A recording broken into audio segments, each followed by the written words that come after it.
Hi students, welcome to Sun Academy. ఈ సెషన్లో మనం నీట్ పీవైక్యూస్ మీద ఒక అనాలిసిస్ చేస్తున్నాము. ఈ అనాలిసిస్లో భాగంగా ఈ సెషన్లో మనం యూనిట్స్ అండ్ మెజర్మెంట్స్ అనే లెసన్ నుంచి మనం ఈ పీవైక్యూస్ చూద్దాము. జనరల్గా నీట్లో units and dimensions or units and measurements అనే టాపిక్ చాలా scoring topic. At least 2 to 3 questions వస్తాయి. వీటిలో ఈ గత 10 సంవత్సరాల నుంచి ఎలా అడిగాడు, ఈ 10 yearsలో ఎలా క్వశ్చన్స్ అడిగాడు అనేది మనం ఒకసారి చూద్దాము. ఫస్ట్, ఇప్పటికి నీట్ స్టార్ట్ అయ్యి 10 years అవుతుంది. First 5 years units and measurements నుంచి ఒక క్వశ్చన్ మాత్రమే అడిగాడు ప్రతి ఎగ్జామ్లోనూ. కోవిడ్ అప్పుడు, కోవిడ్ తర్వాత ఈ లెసన్ నుంచి 3 క్వశ్చన్స్ అడుగుతున్నాడు. సో ఎలా అడుగుతున్నాడు, ఏ కాన్సెప్ట్స్ మీద అడుగుతున్నాడు, ఇవి ఒక్కొక్క క్వశ్చన్ మనం డిస్కస్ చేస్తూ చేద్దాము. ఈ సంవత్సరం సిలబస్లో మనకి units of measurements, system of units, SI units, fundamental and derived units, అలాగే least count and significant figures, errors in measurement, dimensions of physical quantities and dimensional analysis and its application. ఇది syllabus. ఇప్పటిదాకా ఉన్న క్వశ్చన్స్లో ఏ విధంగా అడిగారో ఒకసారి మనం చూద్దాము. ఇప్పుడు ఇది 2024లో ఎగ్జామ్ అడిగినప్పుడు ఉన్న క్వశ్చన్స్ ఇవన్నీ. అందులో 3 క్వశ్చన్స్ అడిగారు. ఆ ఎగ్జామ్ జరిగినప్పుడు 3 క్వశ్చన్స్ అడిగారు. అవి ఎలాంటి క్వశ్చన్స్ అడిగారో ఒకసారి చూద్దాం. ఇది ఫస్ట్ క్వశ్చన్ దీనిలో. సో ఇది చూడండి. In an electrical circuit the voltage is measured as V is equal to 200 ± 4 volt and the current is measured as I is equal to 20 ± 0.2 amperes. The value of the resistance is. So ఇది truly error analysis నుంచి అడగడం జరిగింది. అయితే ఈ క్వశ్చన్లో చిన్న తిరకాసు ఇవ్వడం జరిగింది. చాలామంది రెగ్యులర్ మెథడ్స్ కనుక ఫాలో అయితే మటుకు తప్పు చేస్తారు. అదేంటో ఒకసారి చూద్దాము. సో జనరల్గా ఇక్కడ అడిగిన క్వశ్చన్ మనం చూసినట్లయితే ఓమ్స్ లా మీద బేస్ చేసుకుని అడగడం జరిగింది. ఓమ్స్ లా ఏంటంటే V is equal to IR. ఈ V is equal to IRలో మనకు అంటే ఇక్కడ V అనేది product of I and R, కరెంట్కి రెసిస్టెన్స్కి ప్రొడక్ట్ ఉంది కాబట్టి ఇక్కడ మనం ఎర్రర్స్ డీల్ చేసేటప్పుడు వీటి రిలేటివ్ ఎర్రర్స్ తీసుకుంటాము. అంటే delta V/V is equal to delta I/I plus delta R/R. ఇక్కడ ఇచ్చిన వాల్యూస్ చూద్దాము. V is equal to 200 ± 4 volts, అలాగే I is equal to 20 ± 0.2 amperes. ఇక కనుక్కోమనేది R అనమాట. అయితే మనం ఇలా ఫార్ములా వేసి కనుక, అంటే ఓమ్స్లా మనకు తెలుసు కదా అని చెప్పేసి ఇలా ఫార్ములా వేసి చేస్తే ప్రాబ్లం తప్పు వస్తుంది. ఫాలో అవ్వాల్సిన పద్ధతి ఇది కాదు. ఎప్పుడైనా మనం ఎర్రర్ కనుక్కుంటున్నప్పుడు, ఒక క్వాంటిటీలో ఎర్రర్ కనుక్కుంటున్నప్పుడు, అంటే ఇక్కడ క్వశ్చన్లో మనకి రెసిస్టెన్స్ గురించి ఇవ్వడం జరిగింది. రెసిస్టెన్స్లో ఉన్న వాల్యూస్ కనుక్కోవాల్సింది. అయితే ఏ క్వాంటిటీ అయితే మనం కనుక్కోవాలనో దానికి ఆరిజినేట్ చేస్తూ ఫార్ములాని సెట్ చేయాలి. అంటే ఈ కేసులో ఇక్కడ మనకి ఎలా రాయాలంటే R is equal to V/I రాయాలి. ఇప్పుడు దానికి ఎర్రర్ అనాలిసిస్ ప్రకారం మనం ఫార్ములా రాయాలి. అది ఎలాగంటే delta R/R is equal to delta V/V plus delta I/I. Division అయినా మల్టిప్లికేషన్ అయినా సరే వాడాల్సిన ఫార్ములా ఇది. ఈ రెండింటికి డిఫరెన్స్ చూశారు కదా.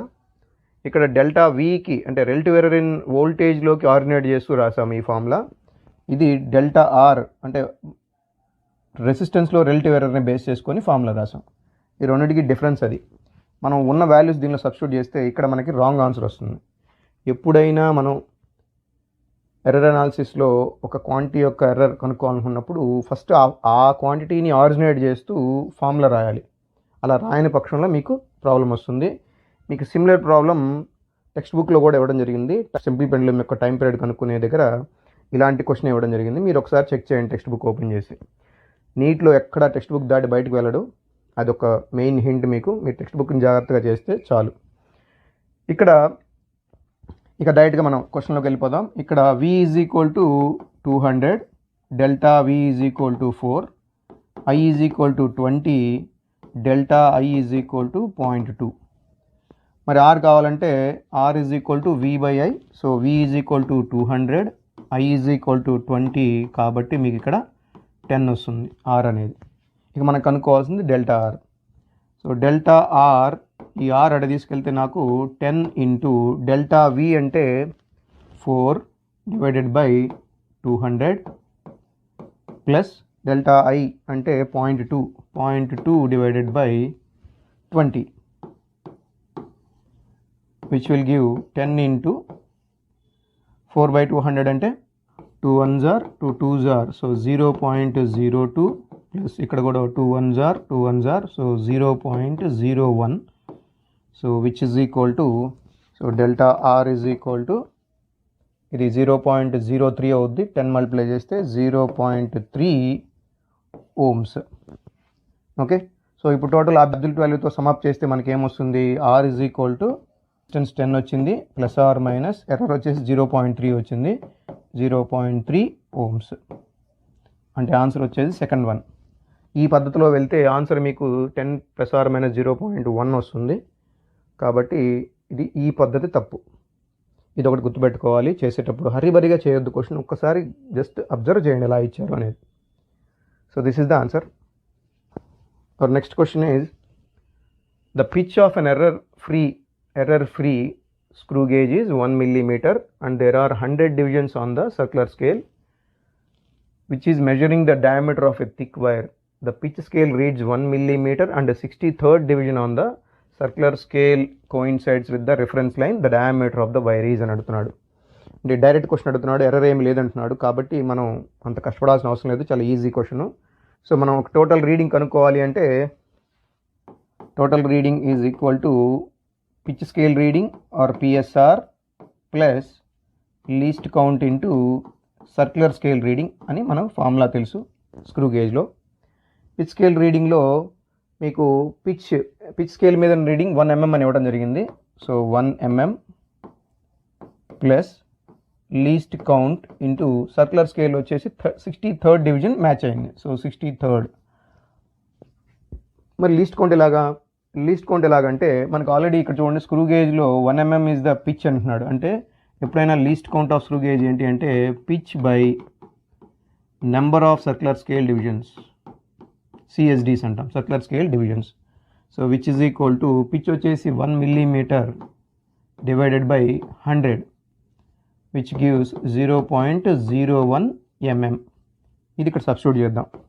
So 1 mm plus 0.01 mm into 63 which gives 1.63 mm millimetre.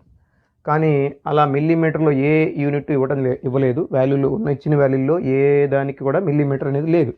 So ఇచ్చిన వాటిలో ఎక్కడా కూడా మనకి మిల్లీమీటర్ లేదు, సెంటీమీటర్స్ అండ్ మీటర్స్ ఉన్నాయి. ముందు సెంటీమీటర్లో మారుద్దాము.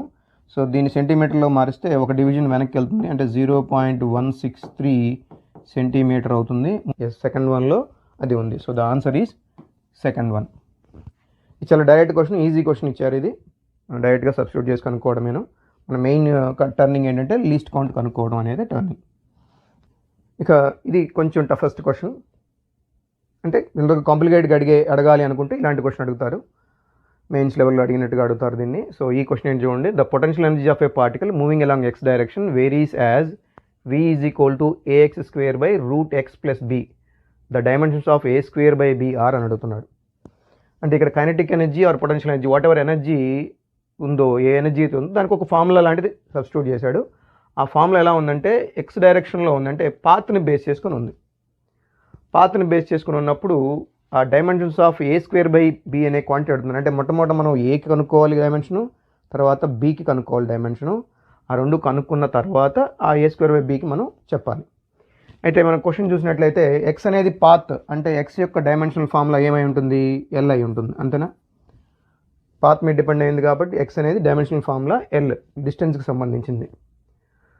సో ఇక్కడ మీరు క్వశ్చన్లో చూసినట్లయితే V is equal to, V అంటే ఎనర్జీ అమ్మ, పొటెన్షియల్ అని కన్ఫ్యూజ్ అవ్వద్దు, పొటెన్షియల్ ఎనర్జీయే, పొటెన్షియల్ కాదు, potential energy. So v is equal to ax square divided by root X plus B.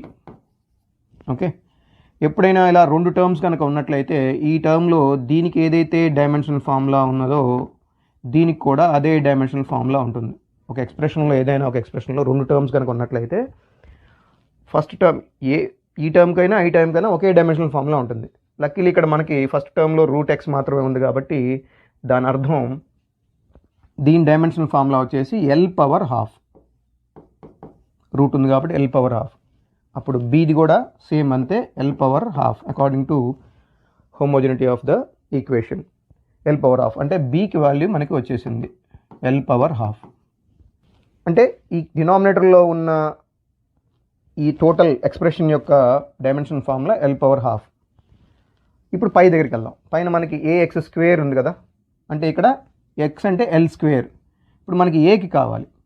ఏకి తెలిసిన ముందు వి సంగతి తెలుద్దాం. వి ఏంటి? పొటెన్షియల్ ఎనర్జీ అంటున్నాడు కదా. జనరల్గా పొటెన్షియల్ ఎనర్జీ డైమెన్షనల్ ఫార్ములా ఏంటి?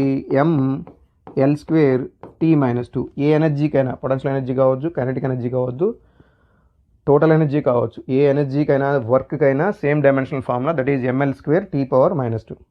ఎంఎల్ స్క్వేర్ T-2 అంటాం. సో ఇప్పుడు మనకి ఏకి డైమెన్షనల్ ఫార్ములా కావాలంటే టోటల్ ఈక్వేషన్లో ఉన్న డైమెన్షనాలిటీని ఇటు తీసుకొద్దాం. అంటే ఏ ఈజ్ ఈక్వల్ టు ఇక్కడున్న క్వాంటిటీ ఏంటి? ఇక్కడున్న క్వాంటిటీకి ఎంఎల్ స్క్వేర్ T-2. ఈ క్వాంటిటీకి ఏంటి? ఎల్ పవర్ హాఫ్ కదా, ఇది ఇటు వస్తే మల్టిప్లై అవుతుంది కాబట్టి ఎల్ పవర్ హాఫ్. మరి ఇక్కడ ఎక్స్ స్క్వేర్కి ఎల్ స్క్వేర్ అనే ఎక్స్ స్క్వేర్కి ఎల్ స్క్వేర్ కాబట్టి రాసాము. సో ఎల్ స్క్వేర్ క్యాన్సిల్ ఉంటున్నప్పుడు ఏకి డైమెన్షనల్ ఫార్ములా వచ్చేసి M L power half T⁻². మనల్ని అడిగింది ఏంటి? ఏ స్క్వేర్ బై బి. అంటే ఏ స్క్వేర్ బై బి అంటే మనకు వచ్చిన డైమెన్షన్ ఫార్ములాలో ఏకి వచ్చిన డైమెన్షన్ ఫార్ములాకి స్క్వేర్ చేసుకుందాం. అంటే ఎం స్క్వేర్ ఎల్ స్క్వేర్ అంటే L power half whole power 2 అంటే ఎల్ అవుతుంది. ఎల్ T⁻⁻4 డివైడెడ్ బై బీకి సంబంధించి ఎల్ పవర్ హాఫ్. సో ఇది వెరస్ ఏమవుతుంది? ఎం పవర్ 2 ఎల్ పవర్ హాఫ్. ఎందుకు? ఇది క్యాన్సిల్ అవుతుంది కాబట్టి. ఇది ఎల్ పవర్ 1 ఉంటుంది, ఇది పైకి వెళ్తే 1 - half. So you will get half and T⁻⁻4. So third one is the answer. ఇక్కడ మెయిన్ ఏంటంటే ఇచ్చిన క్వాంటిటీస్ హోమోజెనిటీస్ చెక్ చేసుకుంటే మనం కనుక్కోవాల్సిన ఇండివిజువల్ క్వాంటిటీస్కి డైమెన్షనల్ ఫార్ములా వస్తుంది. వాటిని ప్రాసెస్ చేస్తే ఆన్సర్ వస్తుంది. ఇది కొంచెం time taking one, but once మీకు ఎనర్జీ అండ్ హోమోజెనిటీ అనే కాన్సెప్ట్ తెలిసినప్పుడు, ఎనర్జీకి ఉన్న డిఫరెంట్ డైమెన్షనల్ ఫార్ములా, హోమోజెనిటీకి ఉన్న ఎక్స్ప్రెషన్ తెలిసినప్పుడు ఈజీగా మనం దీన్ని చేసేయచ్చు. సో ఈ 3 క్వశ్చన్స్ని మనం చేయడానికి మీకు ఎంతసేపు పట్టిన టైము? ఎక్స్ప్లెనేషన్కి నాకు టైం పట్టింది, కానీ జనరల్గా మీరు చూసి చేయడానికి అట్లీస్ట్ 3 minutes లోపల అయిపోతుంది. సో ఇది ఈ పేపర్ సంబంధించిన క్వశ్చన్స్. నెక్స్ట్ పేపర్ చూద్దాము. ఓకే, ఇది 2024లోనే ఫస్ట్ జరిగినప్పుడు ఎగ్జామ్లోది. దీనిలో కూడా 3 questions ఇవ్వడం జరిగింది ఈ యూనిట్ నుంచి. దీనిలో ఫస్ట్ క్వశ్చన్ వచ్చేసప్పటికి, in a vernier calipers n+1 divisions of vernier scale coincides with n divisions of main scale. If 1 MSD represents 0.1 mm, the vernier constant is. Vernier constant అంటే లీస్ట్ కౌంటే. మనం least కౌంట్ని కనుక్కోమని question అడుగుతున్నాడు. అయితే ఈ least count కనుక్కోమంటున్నప్పుడు ఇచ్చిన information కొంచెం కన్ఫ్యూజ్డ్గా ఉంది. అయితే confuse అవ్వాల్సిన పని లేదు. ఒకసారి దానికి వెళ్ళి చూస్తే వెర్నియర్ క్యాలిపర్స్ అడుగుతున్నాడు కాబట్టి వెర్నియర్ క్యాలిపర్స్ ప్రిన్సిపల్ బేస్ చేసుకుని అడుగుతున్నాడు. జనరల్గా వెర్నియర్ క్యాలిపర్స్ యొక్క ప్రిన్సిపల్ ఏంటి? NVSD is equal to n-1 MSDs. Okay, అంటే నువ్వు NVSDs కనుక తీసుకున్నట్లయితే దానిలో ఒకటి తక్కువగా ఉన్న MSDస్కి ఈక్వల్ అవుతుంది అనేది వెర్నియర్ క్యాలిపర్స్ యొక్క ప్రిన్సిపల్. ఇక్కడ ఇచ్చింది ఏంటి? In vernier calipers n+1 divisions of vernier scale. డైరెక్ట్గా ప్రిన్సిపలే ఇచ్చాడు, కాకపోతే కొంచెం కన్ఫ్యూజ్డ్గా ఇచ్చాడు. సో n+1 divisions అంటే n+1 of VSD is equal to n MSDs, main scale divisions. Okay, so divisions if 1 MSD represents 0.1 mm అంటున్నాడు. సో దీని నుంచి మనకి 1 VSD is equal to 1 VSD equal to 2 formulas ఉన్నాయి, ఏదైనా చేయొచ్చు. 1 VSD అంటే ఈ n+1 అక్కడ తీసుకెళ్తే n/n+1 ఆఫ్ MSD.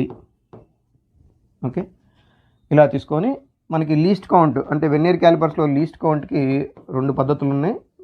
అది ఏంటంటే 1 MSD మైనస్ 1 VSD తీసుకున్నట్లయితే లీస్ట్ కౌంట్ వస్తుంది. లేదా లీస్ట్ కౌంట్ ఇంకో ఫార్ములా ఉంది, అది ఏంటంటే 1 MSD బై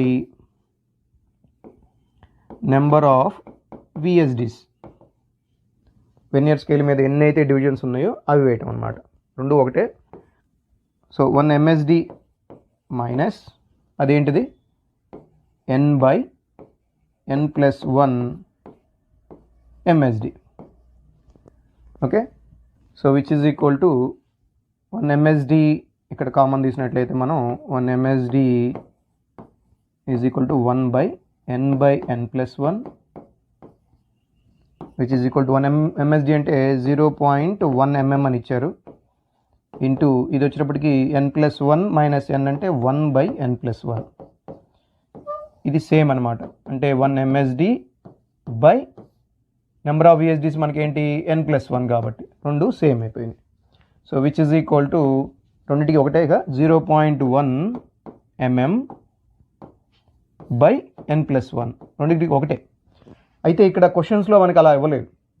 అయితే క్వశ్చన్స్లో మనల్ని కనుక్కోమంటుంది ఏంటి, వెనియర్ కాన్స్టెంట్ ఇన్ సెంటీమీటర్స్ అడుగుతున్నాడు. ఓకే, సో ఇప్పుడు మనకి మిల్లీమీటర్లో ఉంది కాబట్టి సెంటీమీటర్లో మార్చాలంటే which is equal to 0.01 centimeter divided by n+1. అయితే 0.01ని 1/100గా రాసుకుంటే ఇది 1/n+1 ఇంటూ 100 సెంటీమీటర్స్. సో దీనికి ఆన్సర్ వచ్చేసి ఇక్కడ ఆల్రెడీ సెకండ్ దానిలో ఉంది 1/100 into n+1. So this is the answer. Second one is the answer. చిన్న మ్యాథమెటికల్ కన్ఫ్యూజన్ క్రియేట్ చేశాడు అంతే, అందుకని ఏం లేదు. మీరు ఏ ఫార్ములా ఫాలో అయినా కూడా ఆన్సర్ వచ్చేస్తుంది. ఇది ఫస్ట్ క్వశ్చన్. చిన్న కన్ఫ్యూజన్, ఎక్కువ టైం కూడా పడుతుంది, ఇది 1 minute కన్నా తక్కువే చేస్తారు దీన్ని.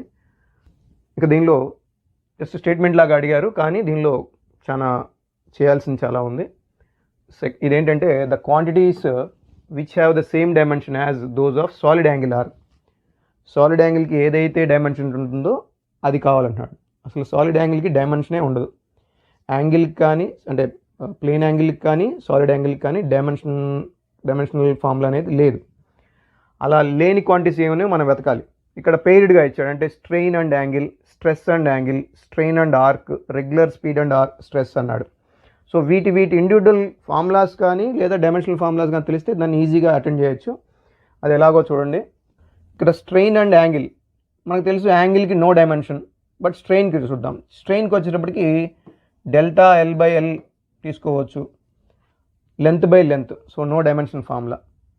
తర్వాత stress and angle, yes stress ఏం లేదు, ఫోర్స్ బై ఏరియా కాబట్టి కంపల్సరీ దానికి డైమెన్షన్ ఫార్ములా ఉంది. అదేంటంటే m(L)T-2/L² which gives m(L)⁻⁻1 T⁻⁻2. ఇది స్ట్రెస్కి సంబంధించింది. సో సెకండ్ వన్ కాదు. స్ట్రెయిన్ అండ్ ఆర్క్ అన్నాడు. స్ట్రెయిన్కి ఓకే, మనం ఇందాక చూసాం కదా, స్ట్రెయిన్కి ఎటువంటి డైమెన్షనల్ ఫార్ములా లేదు, కానీ arc is having length dimension, so it is L. అలాగే యాంగులర్ స్పీడ్కి వచ్చేసప్పటికి T-1 ఉంటుంది. సో స్ట్రెస్కి కూడా ఆల్రెడీ మనం చూసాం కదా. సో కాబట్టి ఈ మూడు ఏమీ కాదు, only the answer is first one, strain and angle. Okay, so answer is first one. ఏం లేదు, చిన్నది, ఒకదానికి తెలిస్తే స్ట్రెయిన్ ఆర్ స్ట్రెస్లో ఏది ఉంది అని తెలుసుకుంటే ఇక్కడ రెండు ఎగిరిపోతాయి. ఇక మిగిలిన ఒక్కదానికి మనం చెక్ చేసుకుంటే అయిపోతుంది. యాంగులర్ స్పీడ్ మనకు తెలుసు కదా, θ/t అంటే ఒమేగా θ/t. తీటాకి మీకు డైమెన్షన్ లేకపోయినా టైంకి ఉంటుంది కాబట్టి ఇది T-1 అనే డైమెన్షన్ వస్తుంది. సో ఇక్కడ ఈ కింద ఉన్న మూడు మనకి ఆన్సర్ రావు. దీన్ని జస్ట్ ఒక ½ minute గ్లాన్స్ వేస్తే అయిపోతుంది ఇది క్వశ్చన్. ఓకే, ఈ 2024లో థర్డ్ క్వశ్చన్ ఇవ్వడం జరిగింది. Force defined by F is equal to α_t² plus βt acts on a particle at a given time t. The factor which is dimensionless if alpha and beta are constants is. ఒక 4 options ఇవ్వడం జరిగింది. ఈ alpha beta and time రిలేషన్తో మనం వీటిలో ఏది dimensional quantity మనం check చేయాలి. ఇక్కడ మనకి ఇచ్చిన ఈక్వేషన్ ఏంటి, ఫోర్స్తో రిలేట్ చేస్తూ 2 టర్మ్స్ ఉన్న ఈక్వేషన్ ఇచ్చారు. మనకు హోమోజెనిటీ ప్రకారం వాటికి ఆ ఫోర్స్ డైమెన్షన్ని మనం అప్లై చేసి కనుక్కోవచ్చు. అయితే ఈ క్వశ్చన్లో ఒక 3 secondsలో చేయగలిగే షార్ట్కట్ ఉంది, లేదా జనరల్ మెథడ్స్లో ఆల్ఫాకి బీటాకి మనం డైమెన్షనల్ ఫార్ములా కనుక్కొని దాని నుంచి వీటిలో ఏది డైమెన్షన్లెస్ మనం చెక్ చేసుకోవచ్చు. కాకపోతే అది కొంచెం లాంగ్ ప్రాసెస్. అయితే ఇది ఎలా చేయాలో ఫాస్ట్గా ఒకసారి చూపిస్తాను. మనకి డైమెన్షన్లెస్ అనేది అడిగారు క్వశ్చన్లో. ఎప్పుడైతే డైమెన్షన్లెస్ అని అడుగుతారో వాటి dimensional formula m⁴, L⁴, T⁴. అయితే ఇక్కడ ఎప్పుడైనా మనకి డైమెన్షన్లెస్ ఎప్పుడు వస్తుందంటే 2 క్వాంటిటీస్ తీసుకున్నప్పుడు 2 క్వాంటిటీస్ యొక్క డైమెన్షన్స్ సేమ్ అయి ఉండి మీరు రేషియో కనుక తీసుకున్నట్లయితే వాటికి డైమెన్షన్ లెస్ వస్తుంది. ఫర్ ఎగ్జాంపుల్ మనం స్ట్రెయిన్ అనే ఫిజికల్ క్వాంటిటీ మనం తీసుకున్నట్లయితే ఈ స్ట్రెయిన్ ఫిజికల్ ఫార్ములా ఏంటంటే డెల్టా L/L. అంటే the dimensional formula L/L, so cancel అవుతుంది, మీకు m⁻0 L⁻0 T⁻0 అని వస్తుంది. ఓకే, ఇట్లా రెండు సిమిలర్ క్వాంటిటీస్ యొక్క రేషియో మనం తీసుకున్నట్లయితే డైమెన్షనల్ ఫార్ములా 0 అయిపోతుంది. లైక్ రిలేటివ్ డెన్సిటీ కానివ్వండి, లేదంటే రిఫ్రాక్టివ్ ఇండెక్స్ కానివ్వండి, ఇలాంటి వాటికి మనం తీసుకున్నప్పుడు డైమెన్షనల్ ఫార్ములా 0 అయిపోతుంది, డిమెన్షన్ లెస్ క్వాంటిటీ వస్తుంది. సో ఇక్కడ కూడా మీరు చూసినట్లయితే ఈ ఈక్వేషన్లో ఇచ్చిన ఈక్వేషన్లో F = α_t² ప్లస్ βt ఉంది. అంటే α_t²కి ఏదైతే డైమెన్షనల్ ఫార్ములా అప్లై అవుతుందో హోమోజెనిటీ ప్రకారం, βtకి కూడా అదే డైమెన్షనల్ ఫార్ములా అప్లై అవుతుంది. సో మనం ఒకవేళ ఈ రెండింటికి రేషియోస్ తీసుకున్నట్లయితే అప్పుడు వచ్చే డైమెన్షనల్ ఫార్ములా ఏమవుతుందంటే డైమెన్షన్ లెస్ క్వాంటిటీ అవుతుంది. ఫర్ ఎగ్జాంపుల్ α_t² తీసుకున్నాను అనుకోండి. సో α_t²కి ఫోర్స్ డైమెన్షనల్ ఫార్ములానే, βtకి ఫోర్స్ డైమెన్షనల్ ఫార్ములానే. రెండు మనం ఇక్కడ రాసినట్లయితే mLt-2 డివైడెడ్ బై mLt-2 రాసినట్లయితే ఇవి క్యాన్సిల్ అవుతుంది. మీకు వచ్చేది m⁻0 L⁻0 T⁻0 dimension less quantity వస్తుంది. ఇక్కడ tt క్యాన్సిల్ అవుతుంది, α/t/β.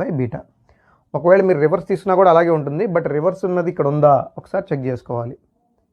రివర్స్ ఉన్నది ఎక్కడ లేదు, α/t/β ఉంది కాబట్టి డైరెక్ట్గా మనం సెకండ్ అనేది ఆన్సర్ని మనం పిక్ చేసేయచ్చు. ఇది షార్ట్ కట్. అంటే డైమెన్షనల్ క్వాంటిటీ అడిగినప్పుడల్లా కూడా సేమ్ డైమెన్షనల్ ఫార్ములా ఇవ్వగలిగే రెండు క్వాంటిటీస్కి మనం రేషియో తీసుకున్నట్లయితే అది రావడానికి అవకాశం ఉంది. అందుకని మనం ఇక్కడ ఇలా ట్రై చేసాం. ఇది షార్ట్ కట్ మెథడ్ అనుకోవచ్చు, లేదా చూడగానే ఒక చిన్న గ్లాన్స్ వేయగానే మనకి స్పాంటినిటీగా ఆన్సర్ వచ్చే పద్ధతి. ఇది మీకు ఆ స్పాంటినిటీ లేకపోతే జనరల్ మెథడ్స్లోకి వెళ్ళిపోవచ్చు. ఫర్ ఎగ్జాంపుల్ జనరల్ మెథడ్ ఏంటి? జనరల్ మెథడ్ ఏంటంటే α/βకి విడివిడిగా కనుక్కొని ఏదైతే రిలేషన్ మనకి డైమెన్షనల్ క్వాంటిటీ ఇస్తుందో, డైమెన్షన్ లెస్ క్వాంటిటీ ఇస్తుందో అది చెక్ చేసుకోవడం పద్ధతి. లైక్ మనకు తెలిసింది ఇప్పుడు నాకు dimensional formula F = α_t² plus βt అని మనం ఎక్స్ప్రెషన్ ఇవ్వడం జరిగింది మనకి. సో α_t²కి ఫోర్స్ కాబట్టి α_t² = mLt-2. ఇక్కడ t అంటే టైమ్ స్క్వేర్. సో ఈ ఆల్ఫాకి డైమెన్షనల్ ఫార్ములా మీరు రాసినట్లయితే mLt⁻⁻4 అవుతుంది, ఎందుకంటే ఈ t² అటు వెళ్తే t⁻⁻4 అవుతుంది. ఇది ఆల్ఫాకి. అలాగే బీటాటీ కూడా మనం ఫోర్స్ డైమెన్షనల్ ఫార్ములానే మనం అప్లై చేసినట్లయితే mLt-2. సో బీటాకు వచ్చేటప్పటికి ఈ టీ అటు వెళ్తే mLt⁻⁻3. ఓకే, సో ఈ విధంగా ఆల్ఫా బీటాకి మనం ఇండివిజువల్గా కనుక్కొని ఇచ్చిన రిలేషన్లో సబ్స్టిట్యూట్ చేసుకుంటూ ట్రై చేయడం అనమాట. సో ఆల్ఫా బీటాకు ఉంది కాబట్టి మనకి ఈ α/β లేదా β/α వేస్తేనే మనకి mass and length quantities cancel అవడానికి అవకాశం ఉంది. ఒకవేళ మీరు α/β వేసినట్లయితే రాదు, డైమెన్షన్ లెస్ క్వాంటిటీ అనేది రాదు. సో రేషియో ఉన్నవే తీసుకోవాలంటే βt/α కానీ α/t/β కానీ తీసుకోవాలి ఎలిమినేషన్ మెథడ్ ప్రకారం. ఇప్పుడు ఈ రెండింటిలో ఏది తీసుకోవాలంటే మనకి జనరల్గా α/β మనం డైరెక్ట్గా కనుక్కోవచ్చు. α/β దిస్ వేస్తే మీకు t⁻−1 ఉంటుంది, t⁻−1 ఉంటుంది. అంటే α/β వేస్తే ml క్యాన్సిల్ అవుతుంది, t⁻−4 t⁻−3 అంటే t⁻−1 ఉంటుంది. సో దీన్ని మనం ఏం రాసుకోవచ్చు, ఇది అంటే ఇది మనకి 1/t కింద లెక్క. సో ఇక్కడ డైమెన్షనల్ 0 అవ్వాలంటే ఈ టైంని ఇటు తీసుకురావాలి, ఇక్కడ డెనామినేటర్ ఇటు వస్తే మల్టిప్లై అవుతుంది. So α/t/β will give nothing over there, that means m⁻0 L⁻0 T⁻0. So అప్పుడు ఆన్సర్ వచ్చేసి సెకండ్ వన్. ఇట్లా మీరు ఇండివిజువల్గా α/β కనుక్కొని చేయొచ్చు, లేదా ఇందాక వేసిన మెథడ్ ప్రకారం మనం ట్రై చేయొచ్చు. So that is the way of dealing the questions in neat. Right, ఇది 2023లో పేపరు. 2023లో కూడా త్రీ క్వశ్చన్స్ అడగడం జరిగింది.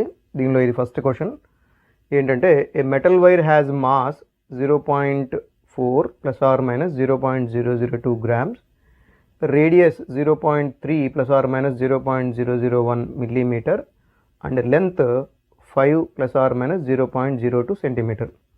The maximum possible percentage error in the measurement of density will be nearly. ఇక్కడ మనకి డెన్సిటీ యొక్క పాసిబుల్ పర్సంటేజ్ ఎర్రర్ అడుగుతున్నాడు. దీనిలో మనకి ఇచ్చిన క్వాంటిటీస్ చూద్దాము. ఫస్ట్ మాస్ ఇవ్వడం జరిగింది. Mass = 0.4 ± 0.002 grams. అలాగే రేడియస్ ఇవ్వడం జరిగింది. Radius = 0.3 ± 0.001 millimeter.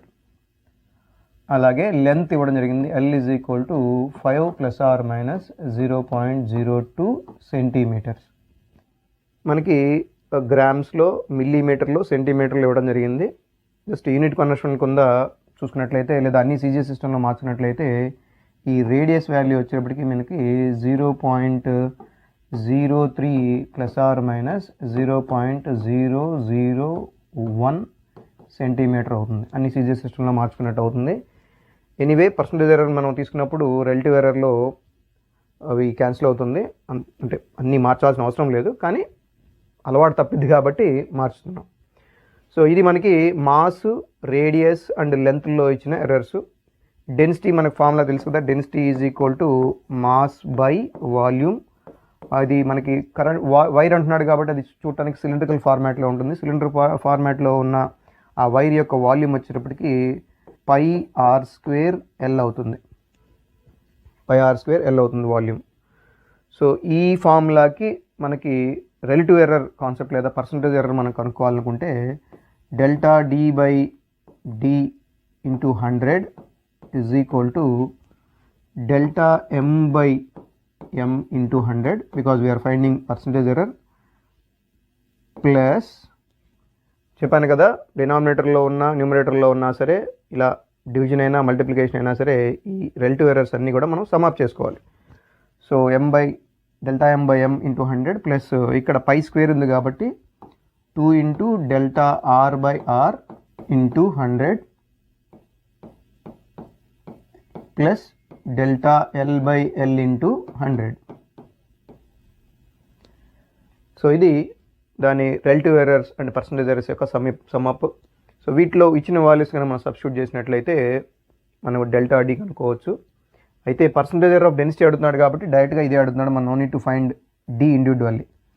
సో ఇక్కడికి వచ్చినప్పటికి which is equal to ΔM అంటే 0.002 డివైడెడ్ బై 0.4 × 100 ప్లస్ 2 × ΔR ఇక్కడ మనం చూద్దాము 0.0001 divided by R వచ్చేసేపటికి 0.03 × 100 plus ΔL వచ్చేటప్పటికి 0.02 divided by 5 × 100 which is equal to ఇక్కడ మనకి 100 మల్టిప్లై చేస్తే 2 డిజిట్స్ పోతుంది, 2 డెసిమల్స్ పోతుంది. సో 0.2 బై 0.4 ప్లస్ ఇక్కడ కూడా 100 మల్టిప్లై చేస్తే 0.01 బై 0.03 × 2 ఉంటుంది అక్కడ.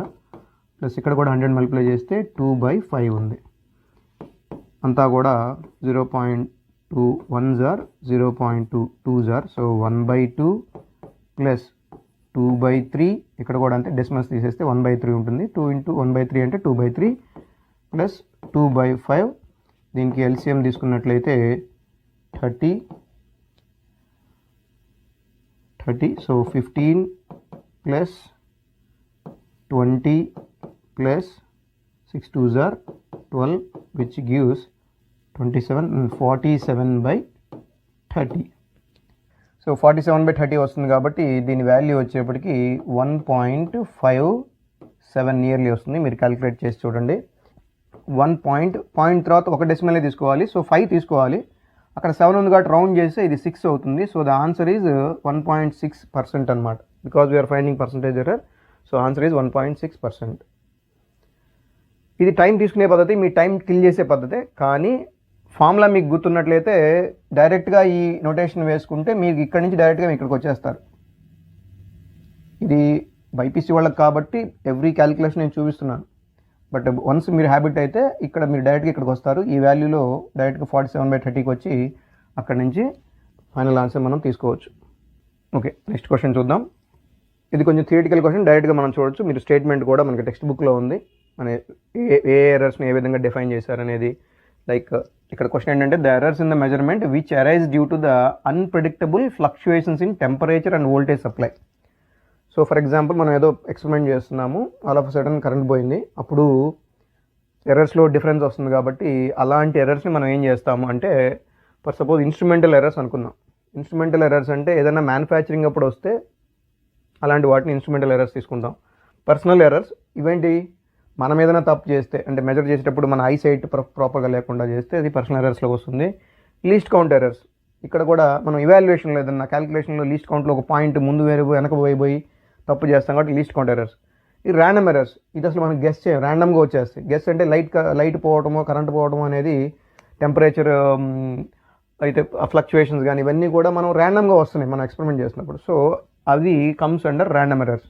మీరు టెక్స్ట్ బుక్లో ఆ స్టేట్మెంట్స్ ఆ డెఫినేషన్స్ చదివితే ఈజీగా దీన్ని ఆన్సర్ చేయొచ్చు, విదిన్ 5 secondsలో చేసేయచ్చు. So the answer is random errors. ఇక థర్డ్ క్వశ్చన్ వచ్చేసి, a satellite is orbiting just above the surface of the earth with period t if d is the density of the earth and g is the universal constant of gravitation, the quantity 3π/zd represents అన్నాడు. చాలామంది ఇది gravitation నుంచి అనుకుంటున్నారు, కాదు, ఇది యాక్చువల్గా dimensional analysis నుంచి pick చేయడం కోసం వాళ్ళు క్వశ్చన్ ఇలా ఇచ్చారు. అందుకే నేను స్టార్ పెట్టాను ఇక్కడ. సో ఫార్ములా ఏదైనా ఉందనుకొని గ్రావిటేషన్ అనే లెసన్లో ఉన్న ఫార్ములాస్ అన్నీ వేసి దీన్ని సమ్అప్ చేయడానికి ట్రై చేయొద్దు. ఇది జస్ట్ ట్విస్ట్ చేయడం కోసం అడిగిన క్వశ్చన్ అనమాట. ఇక్కడ మీకు చూడండి, 4 కూడా, నేను ఎందుకు ఈ కంక్లూషన్కి వచ్చానంటే 4 కూడా ఒకే టైప్ ఆఫ్ డైమెన్షనాలిటీని మెయింటైన్ చేయట్లేదు. అంటే దీని డైమెన్షన్ కనుక్కున్నట్లయితే మనకు దీనిలో దేనికో దానికి వచ్చేస్తుంది. అది ఒక చిన్న పాయింట్ అనమాట. ఆ చిన్న టర్నింగ్ పాయింట్ మీరు పసిగట్టగలిగితే క్వశ్చన్ చదువుతున్నప్పుడే దాన్ని చేసేయచ్చు. ఇప్పుడు ఇక్కడికి వచ్చేటప్పటికి 3π/3gd అంటే 3πకి మనకేం డైమెన్షనల్ ఫార్ములా లేదు. సో మనం ఇక్కడ జీకి డైమెన్షనల్ ఫార్ములా వచ్చేటప్పటికి మీకు తెలియకపోతే, మీకు జీకి తెలియకపోతే యూనివర్సల్ గ్రావిటీ కాన్స్టెంట్ ఏంటి, fd²/m1m2. Okay, m1m2. సో దీన్ని బట్టి కూడా మనం రాసేయచ్చు. ఎఫ్కి వచ్చేసి mlt-2, డీకి వచ్చేప్పటికి l² డివైడెడ్ బై ఇది m². దీని నుంచి m⁻⁻1 l³ t⁻⁻2. డి అంటే ఏంటి అడుగుతుంది, డి ఈజ్ ద డెన్సిటీ అంటున్నాడు. మనందరికీ తెలుసుగా డెన్సిటీకి డైమెన్షనల్ ఫార్ములా ఏంటి, ml⁻⁻3. జీడి అప్పుడు ఈ రెండు మల్టిప్లై చేయడమే. మల్టిప్లై చేస్తే mm క్యాన్సిల్ అయిపోతుంది, ll క్యాన్సిల్ అయిపోతుంది, t⁻⁻2 మిగులుతుంది. ఓకే, కానీ అడుగుతుంది రెసిప్రోకల్ ఆఫ్ జీడి. రెసిప్రోకల్ ఆఫ్ జీడి అయినప్పుడు 1/gdకి ఇది ఏమవుతుంది, t² అవుతుంది. సో t² అంటే టైంకి సంబంధించిన డైమెన్షనల్ ఫార్ములా కాబట్టి నీ ఫార్ములా కూడా t² అయి ఉండాలి. అంటే ఆన్సర్ సెకండ్ వన్ అయి ఉండాలి. అది ఎంతసేపు పట్టింది, 1 minute కన్నా తక్కువే పడుతుంది. ఎందుకంటే నేను మీకు అర్థం కావడం కోసం చెప్పాను. అంటే ఒకవేళ మీరు స్ట్రక్ అయితే రాయడం కోసం పద్ధతి చెప్పాను. జనరల్గా మీకు universal gravity constant direct formula వేసేయచ్చు, వేసి డెన్సిటీకి కూడా డైరెక్ట్గా వేసేయచ్చు. మీరు సమ్అప్ చేస్తే మీకు టైం² వచ్చేస్తుంది. చాలా ఈజీ. అంటే ట్విస్ట్ చేశాడు, మనం కనుక ఆ ట్విస్టింగ్ పాయింట్ కనుక్కున్నట్లయితే ఈజీగా మనకి ఆన్సర్ వచ్చేస్తుంది. ఇలాంటి క్వశ్చన్ ప్రీవియస్లో కూడా అడిగి ఉన్నాడు. సో జస్ట్ ఒకసారి మనం క్వశ్చన్ చూసిన వెంటనే వెళ్ళిపోయి ఫార్ములాస్తో కుస్తీ పడకుండా, ఇక్కడ చూడటానికి ఫార్ములాస్ అన్నీ డిఫరెంట్గా ఉన్నాయి కాబట్టి ఏదో ఒక దానికి డైమెన్షనల్ ఫార్ములా దాని డైమెన్షనల్ ఫార్ములాతో సెట్ అవుతుంది. So just dimensional formula apply చేసి అయిపోతుంది కదా, no need of fighting with the formulas. ఇది 2022 ఎగ్జామ్లకు సంబంధించిన క్వశ్చన్స్. ఇక్కడ కూడా 3 ఇవ్వటం జరిగింది. ఇది ఫస్ట్ క్వశ్చన్ చూడండి. ఇది plane angle and solid angle have dimensions but no units, no units and no dimensions, both units and dimensions, units but no dimensions. 3 seconds దీన్ని చూస్తే ఆన్సర్ చేయడానికి. సో జనరల్గా ప్లేన్ యాంగిల్ సాలిడ్ యాంగిల్కి units ఉన్నాయి. అవేంటివి, plane యాంగిల్కి వచ్చేటప్పటికేమో radians, okay, solid యాంగిల్కి వచ్చేటప్పటికేమో స్టెరేడియన్స్. ఓకే, సో యూనిట్స్ ఉన్నాయి, వీటికి డైమెన్షనల్ ఫార్ములానే ఉండదు. సో అంటే units but no dimensions, answer is 4th one.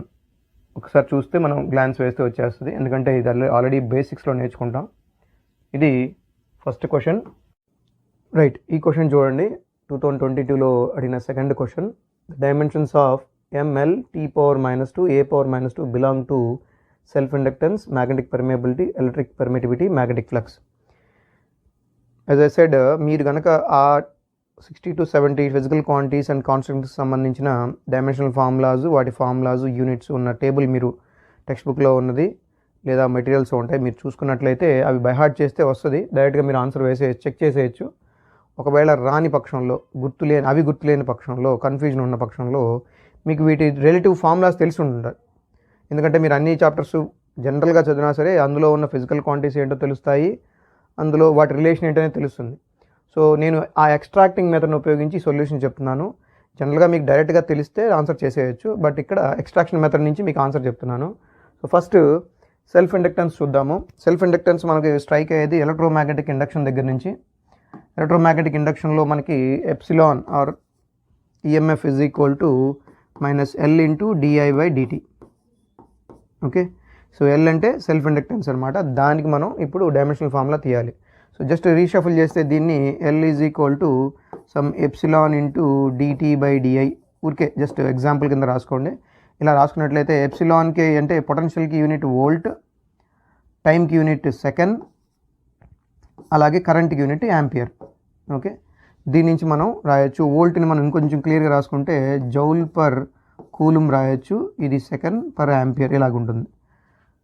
So ఈ విధంగా మనం ఫార్ములా నుంచి ఎక్స్ట్రాక్ట్ చేసాము. మనకు తెలుసు జౌల్ అంటే ఎనర్జీకి రిలేషన్. ఎనర్జీకి డైమెన్షనల్ ఫార్ములా వచ్చేసప్పటికి mL²T-2 ఇంటూ సెకండ్ అంటే టైం T డివైడెడ్ బై కూలుమ్కి యాంపియర్ సెకండ్ అని తెలుసు అంటే AT, అలాగే యాంపియర్కి A. సో విచ్ గివ్స్ ఇక్కడ TT క్యాన్సిల్ అవుతుంది, మిగిలేది మనకి mL²T-2 A-2. కానీ మనకి L⁻1 మాత్రమే ఉంది. సో ఇది ఇక్కడ L² ఉంది కాబట్టి ఎలక్ట్రోమాగ్నెటిక్ ఇండక్షన్ నుంచి వచ్చిన ఈ సెల్ఫ్ ఇండక్టెన్స్ అనేది మనం దానికి డైమెన్షనల్ ఫార్ములా ఇది కాదనమాట. సో ఆన్సర్ అది కాదు. సో నెక్స్ట్ చూద్దాం. ఇంకోటి మ్యాగ్నెటిక్ పర్మియబిలిటీ. ఈ మ్యాగ్నెటిక్ పర్మియబిలిటీ అనేది మనకి మ్యాగ్నెటిజంలో ఎన్కౌంటర్ అవుతుంది. మ్యాగ్నెటిక్ ఫోర్స్ కనుక్కునే ఫార్ములా నుంచి అక్కడ force, magnetic force F is equal to μ0/4π into QM into QM/d². QM అంటే పోల్ స్ట్రెంత్ అనమాట. ఓకే, సో మనకు కావాల్సింది μ0కి మనం ఆర్డినేట్ చేస్తే μ0 గివ్స్ FD²/QM² అనుకోండి. 4πకి ఎలాగ ఉండదు కాబట్టి డైమెన్షనల్ ఫార్ములా. సో దీని నుంచి మనం డైమెన్షనల్ ఫార్ములా రాస్తే F వచ్చేసి mLT-2, Dకి L² డివైడెడ్ బై QM అంటే పోల్ స్ట్రెంత్కి యాంపియర్ మీటర్ అనేది.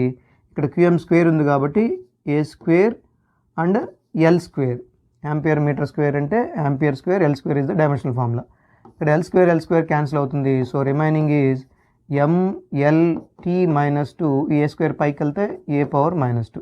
సో ఇది ఎగ్జాక్ట్గా రిప్రజెంట్ చేస్తుంది ఇచ్చిన డైమెన్షనల్ ఫార్ములాకి. So our answer is magnetic permeability. మరి పర్మిటివిటీ ఫ్లక్స్ ఏంటి అది కూడా చూద్దాము. అంటే అది ఎలా ఎక్స్ట్రాక్ట్ చూద్దాము. So that it will be useful for your future క్వశ్చన్స్కి. సో ఇక్కడ మనం పర్మిటివిటీ చూద్దాం. పర్మిటివిటీ ఎక్కడ ఫ్రేమ్ చేస్తాం, మనకి ఛార్జెస్లో వస్తుంది. అక్కడ coulomb force F is equal to 1/4πε0 Q1 Q2/d². ఇక్కడ ε0కి మనం ఆర్డినేట్ చేస్తూ మనం equation రాసినట్లయితే Q1 Q2/F d².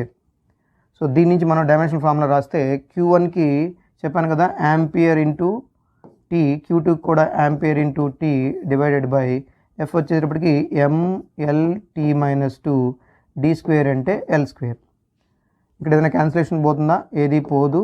So ఇక్కడ m⁻⁻1 L⁻⁻3 T⁻4, బికాజ్ ఈ -2 పైకి వెళ్తే 4 అవుతుంది, 2 to 4 అవుతుంది. తర్వాత A⁻2, అసలు దాని దరిదాపుల్లో కూడా లేదు. సో ఇది ε0 యొక్క డైమెన్షనల్ ఫార్ములా. ఓకే, ఎక్స్ట్రాక్ట్ చేసే పద్ధతి చెప్పాను కాబట్టి నోట్ చేసుకోండి. సో ఇది ఎలక్ట్రికల్ పర్మిటివిటీకి ఇది. ఇక మ్యాగ్నెటిక్ ఫ్లక్స్ మనకి ఇలా రాసుకోవచ్చు φB అని. φB అని మ్యాగ్నెటిక్ ఫ్లక్స్ తీసుకోవచ్చు, which is equal to BA, B.A అని మనం మ్యాగ్నెటిక్ ఫ్లక్స్గా తీసుకోవచ్చు. ఇక్కడ B.A మనం చూద్దాం. ఇక్కడ B.A ఏంటి అనేది, Bని మనం F/IL రాసుకోవచ్చు. So F is equal to BAL అనే ఎలక్ట్రోమాగ్నెటిజం నుంచి మనకు వచ్చిన ఫార్ములా అది. So B is equal to F/IL రాసుకోవచ్చు, ఇంటూ A రాద్దాం. సో F అంటే mLT⁻², ఏరియాకి L² డివైడెడ్ బై కరెంట్కి యాంపియర్, లెంత్కి L. ఒక L క్యాన్సిల్, ఏమొస్తుంది ఇక్కడ mL²T-2 A⁻⁻1. So which is obviously not matching with this. కాకపోతే మనం ఎక్స్ట్రాక్ట్ చేసాం 5b కూడా మనం ఎక్స్ట్రాక్ట్ చేసాము. సో దీన్ని బట్టి మనం ఆన్సర్ని గెస్ చేయొచ్చు. ఒకవేళ మీకు ఆల్రెడీ డైమెన్షనల్ ఫార్ములాస్ తెలిస్తే డైరెక్ట్గా ఆన్సర్ చేయొచ్చు, లేదా ఎక్స్ట్రాక్ట్ మెథడ్ నుంచి చేయొచ్చు. ఎప్పుడైతే మీరు ఈ స్కోరింగ్ తీసుకోవాలి కంపల్సరీ చాప్టర్ నుంచి అనుకున్నప్పుడు కంపల్సరీ బై హార్ట్ చేయండి. లేదు కొంచెం టైం పెడతాను అనుకుంటే ఇలా ఎక్స్ట్రాక్ట్ చేసి ఈజీగా మనం దాని డైమెన్షనల్ ఫార్ములాని తీసుకోవచ్చు. మన నెక్స్ట్ క్వశ్చన్ వచ్చేసి 2022లోనే మనకి థర్డ్ క్వశ్చన్ ఇవ్వడం జరిగింది. అదేంటంటే మనకు ఒక మ్యాచింగ్ టేబుల్ ఇవ్వడం జరిగింది. Gravitational constant, gravitational potential energy, gravitational potential, gravitational intensity, వీటి మీద బేస్ చేసుకొని మనకి ఒక మ్యాచింగ్ ఇవ్వడం జరిగింది. దీని నుంచి మనకు కనుక ఆ క్వాంటిటీస్ డైరెక్ట్గా తెలిసినట్లయితే యాజ్ ఏ సెడ్ మీరు ఆన్సర్ చేసేయచ్చు. ఓకే, లేదంటే షార్ట్ కట్ మెథడ్స్ కానీ లేదా ఎలిమినేషన్ మెథడ్ కానీ అప్లై చేయొచ్చు. మనందరికీ తెలిసిందంటే గ్రావిటేషనల్ కాన్స్టెంట్ ఇస్ జీ.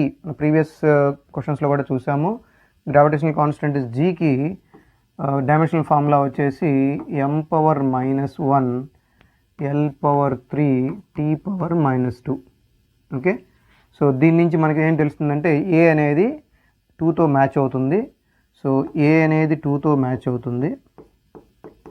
ఇక్కడ ఆ కేసెస్లో మనకి ఏ 2తో మ్యాచ్ అయ్యే కేసెస్ 1 and 2 మాత్రమే ఉన్నాయి ఇచ్చిన ఆప్షన్స్లో. సో దానికి రిలేటెడ్గా బీకి కూడా 4 ఇవ్వడం జరిగింది. అంటే మనం బీ కనుక్కున్నట్లయితే ఈజీగా బీ కనుక్కున్నా కూడా మనకి నెక్స్ట్ చెక్ చేసుకోవాల్సిన అవసరం ఉంది. సో మనం ఇప్పుడు బీ కూడా వెతకాల్సిన అవసరం లేదు, కానీ వెతికినా ఏం కాదు. ఇక్కడ ఏంటంటే గ్రావిటేషనల్ పొటెన్షియల్ ఎనర్జీ అని డైరెక్ట్గా ఇవ్వడం జరిగింది కాబట్టి ఎనర్జీ పొటెన్షియల్ ఎనర్జీ కానీ ఏ ఎనర్జీ కన్నా mL²T⁻2 అనేది మనకి తెలిసిన quantity. So gravitational potential energy dimensional formula ఏమై ఉంటుందంటే mL²T⁻2. సో దీని నుంచి మనకి B4 మనకి ఈజీగా అర్థమవుతుంది. కానీ మనకి మెయిన్ డిసైడ్ అవుతుంది ఇక్కడ సి కానీ డి కానీ మనం చూసుకున్నట్లయితే gravitational potential or gravitational intensity. Gravitational potential అంటే అర్థం ఏంటంటే it is the gravitational potential energy per unit mass. Per unit మాస్కి మనం గ్రావిటేషనల్ పొటెన్షియల్ అంటాము. Gravitational potential energy per unit mass is called gravitational potential అంటాం. అంటే దీన్ని బై m చేస్తే మనకి దీని యొక్క సంబంధించిన డైమెన్షనల్ ఫార్ములా వస్తుంది. అంటే mL²T⁻2/m తీసుకున్నట్లయితే మనకి ఫైనల్గా డైమెన్షనల్ ఫార్ములా L²T⁻2 వస్తుంది. అంటే ఇక్కడ L²T⁻2 ఎక్కడ ఉంది? 1లో ఉంది. అంటే సికి 1 అనమాట. సికి 1 ఉన్న option first 1 option. So answer వచ్చేసింది. అలాగే డికి గ్రావిటేషనల్ ఇంటెన్సిటీ. గ్రావిటేషనల్ ఇంటెన్సిటీ ఏంటంటే గ్రావిటేషనల్ పొటెన్షియల్ పర్ యూనిట్ లెంత్ని గ్రావిటేషనల్ ఇంటెన్సిటీ అంటాం. అంటే this by length, gravitational potential divided by unit length, అంటే లెంత్కి సంబంధించిన క్వాంటిటీ తీసుకోవాలి. అప్పుడు దిస్ బై ఎల్ తీసుకోవాలి. అంటే L²T⁻2/L తీసుకున్నట్లయితే మనకి L×T⁻2 వస్తుంది. అది ఇక్కడ మనకి థర్డ్లో ఉంది. అంటే డి వచ్చేసి 3 అనమాట. అంటే మనకు ఆన్సర్ వచ్చేసింది ముందే, సి కనుక్కోవడం ద్వారా వచ్చేసింది. బట్ ఒకసారి చెక్ చేసుకోవడం కోసం చెప్తున్నాను. సో ఇక్కడ ఏం లేదు, ఒక్క గ్రావిటేషనల్ కాన్స్టెంట్ తెలిసినట్లయితే 1/1 మనం ఎలిమినేషన్ మెథడ్లో తీసుకురావచ్చు. లేదా మీకు ఆల్రెడీ ఈ క్వాంటిటీకి సంబంధించిన డైమెన్షనల్ ఫార్ములా బై హార్ట్ చేసినట్లయితే డైరెక్ట్గా ఆన్సర్ మనం చేయొచ్చు. ఓకే, ఇది 2021లో పెట్టిన ఎగ్జామ్లో ఉన్న క్వశ్చన్స్. ఇక్కడ కూడా 3 క్వశ్చన్స్ ఇవ్వడం జరిగింది. ఈ ఫస్ట్ క్వశ్చన్ వచ్చేటప్పటికి if force F, acceleration A and time t are chosen as the fundamental physical quantities, find the dimensions of energy. అయితే ఎలా అయితే లెంత్, మాస్, టైమ్ అలా మనం డైమెన్షనల్ ఫార్ములాలో ఎలా అయితే రిప్రజెంట్ చేస్తున్నామో, ఒకవేళ force A, acceleration and time కనుక డైమెన్షనల్ ఫార్ములా లాగా రాసినట్లయితే ఎనర్జీని ఏ విధంగా రిప్రజెంట్ చేయొచ్చు అడుగుతున్నాడు. దీనికి మనకి ప్రొసీజర్స్ ఉన్నాయి. లైక్ ఫర్ ఎగ్జాంపుల్ ఈవెన్ మనం యూనిట్స్ కూడా కనుక్కునేది కూడా ఉంటుంది. సో ఎనర్జీ ఎలా రిప్రజెంట్ చేయాలంటే మనం ఫోర్స్ యొక్క డైమెన్షనల్ ఫార్ములా లాగా, యాక్సిలరేషన్ యొక్క డైమెన్షనల్ ఫార్ములా లాగా అండ్ టైం యొక్క డైమెన్షనల్ ఫార్ములా లాగా చేయమంటున్నాడు. అంటే మనం ఇప్పుడు power A, power B, power C dimensional formula అంటే పైన పవర్స్ కూడా మనం రిప్రజెంట్ చేయాలి కదా. కాబట్టి పవర్ మనకు తెలియదు కాబట్టి ఏబిసి అని రాస్తాం. సో దీని నుంచి అసలు వాటి ఒరిజినల్ డైమెన్షనల్ ఫార్ములాస్ రాసి మనం కంపేర్ చేస్తాం పవర్స్. లైక్ ఫర్ ఎగ్జాంపుల్ ఎనర్జీకి ఉంది ఏంటిది mL²T⁻2 which should be equated to ఫోర్స్కి వచ్చేటప్పటికి mL_T⁻2 హోల్ పవర్ ఏ, యాక్సిలరేషన్కి వచ్చేటప్పటికి L_T⁻2 హోల్ పవర్ బి, ఇది టైం కాబట్టి టైం డైరెక్ట్గా ఇచ్చాడు కాబట్టి టీ పవర్ సి. సో ఇప్పుడు మనం ఆ పవర్స్ కంపేర్ చేసుకొని కనుక్కోవచ్చు డైరెక్ట్గా. లైక్ ఇక్కడ m పవర్ 1 ఉంది కాబట్టి 1 ఈజ్ ఈక్వల్ టు, ఇక్కడ m పవర్ ఉన్నది mకి ఇక్కడ మాత్రమే ఉంది కాబట్టి m పవర్ a అంటే a ఈజ్ ఈక్వల్ టు 1 ఒకటి వచ్చేసింది. a ఈజ్ ఈక్వల్ టు 1 అంటే f పవర్ 1 అయి ఉండాలి. f పవర్ 1 అన్నిటికీ ఉంది. సో ఎలిమినేషన్ మెథడ్లో ఇక్కడ నుంచి స్టార్ట్ చేయకూడదు, అటు టైం నుంచి స్టార్ట్ చేస్తే బెటర్. ఎందుకో చూడండి, ఇక్కడ టైంలో ఒకటి మాత్రమే ఉన్నది, ఇక్కడ మాత్రమే ఉంది, ఇక్కడ డిఫరెంట్గా ఉంది. కాబట్టి టైం నుంచి స్టార్ట్ చేస్తే మనకి ఈజీ అవుతుంది. సో అంటే ఇది ప్రాసెస్ కాబట్టి చెప్పాను, బట్ మీరు ఒకసారి ఆప్షన్స్ చూసి చేసేటప్పుడు ఆప్షన్స్ చూసి దేనికి డిఫరెంట్గా ఉందో అది పట్టుకుంటే తొందరగా అయిపోద్ది. అంటే సి వాల్యూ మీకు తెలియాలి, టైంతో కంపేర్ చేస్తే సి వాల్యూ తెలుస్తుంది. ఇక్కడేమో టీ పవర్ -2a అంటే 2a, ఇక్కడ -2b plus C is equal to -2. ఇక్కడ బి కూడా తెలిస్తే తప్పితే మనకి టీ పైన మనం చెప్పలేము. ఓకే, ఏ ఉంది కాబట్టి ఆల్రెడీ ఏ వచ్చేసింది కాబట్టి. సో ఇక్కడ సబ్స్టిట్యూట్ చేస్తే A is equal to 1 substitute చేస్తే నీకు -2 వస్తుంది, -2 క్యాన్సిల్ అవుతుంది. So -2b plus C is equal to 0. So C is equal to 2b అంటే సి అనేది బి కన్నా డబల్ అనమాట. ఈ ఉన్న కేసుల్లో ఏ పవర్ అనేది బి కన్నా డబల్ ఉండేది ఎక్కడ ఉంది చూడండి, డైరెక్ట్గా సెకండ్ వన్ కదా. సో అలా ఎలిమినేషన్ మెథడ్ కొంత వాడండి, ఎందుకంటే మనకి టైం సేవ్ అవ్వాలంటే కొంచెం ఎలిమినేషన్ మెథడ్ వాడాల్సిందే. మనకి ఈజీగా ఇక్కడ చూసిన వెంటనే వచ్చింది మాస్ కాబట్టి తొందరగా మనకి ఏజ్ కూడా 1 వాల్యూ వచ్చింది. సో ఇక్కడ సబ్స్టిట్యూట్ చేస్తే వచ్చేసింది. ఇప్పుడు బి కంపేర్ చేయాల్సిన అవసరం లేదు, అంటే ఈ ఏరియా నుంచి బి పవర్ కంపేర్ చేయాల్సిన అవసరం లేకుండానే టీతో మనకి వచ్చేసింది. కంపేర్ చేసుకుని ఒకసారి చెక్ చేయాలి, ఒకసారి చెక్ చేస్తే పవర్స్ మనకి ఈజీగా అర్థమవుతుంది. ఓకే, 21లో రెండో క్వశ్చన్ ఏంటంటే, a screw gauge gives the following readings when used to measure the diameter of a wire. Main scale reading 0 mm, pitch scale reading is 0 mm, circular scale reading is 52 divisions. Given that 1 mm on main scale corresponds to 100 divisions on the circular scale, the diameter of the wire to the above data is. ఇది డైరెక్ట్గా formula ఉంది, దీంతో మనం substitute చేస్తే values వచ్చేస్తుంది. So total reading for screw gauge is equal to pitch scale reading are head scale reading are main scale reading plus least count into circular scale reading. Okay, so pitch scale reading already 0 ఇచ్చేసాడు, 0 mm plus least కౌంట్కి మనకి data ఇచ్చారు కాబట్టి 1 mm by 100 divisions. Least count తెలుసు కదా మనకి, pitch అంటే 0. Least count formula తెలుసు కదా, main scale division by number of circular scale division. So ఇక్కడ మెయిన్ స్కేల్ డివిజన్ 1 mm ఉంది, 1 mm divided by 100 into circular scale reading వచ్చేసి 52 డివిజన్ మ్యాచ్ అయింది. So 52 which gives 0.01 into 52 that is 0.52 mm. అయితే ఇచ్చిన ఆన్సర్స్లో MM అసలు ఏమీ లేదు, సెంటీమీటర్స్లో ఉంది. సో దాన్ని మారిస్తే సెంటీమీటర్స్లోకి 0.052 సెంటీమీటర్స్. అది ఎక్కడ ఉంది, 4th one అనమాట. So answer is 4th one. Direct question ఇది, ఈజీ. ఈ 2021లో థర్డ్ క్వశ్చన్ వచ్చేసి, if E and G respectively denote energy and gravitational constant then E by G has the dimensions of. డైరెక్ట్గా dimensional analysis నుంచి వచ్చింది. E అంటే energy కాబట్టి energy dimensional formula ml² t power -2 divided by జీకి వచ్చేటప్పటికి m power -1 l power 3 t power -2. మీకు డైరెక్ట్గా తెలిస్తే ఫార్ములా వేసేయచ్చు, ఎలా రావాలో ఒకవేళ తెలియకపోతే ఎలా దాన్ని ఎక్స్ట్రాక్ట్ చేయాలో మేము ప్రీవియస్ క్వశ్చన్స్లో చెప్పాను, ఒకసారి చూడండి.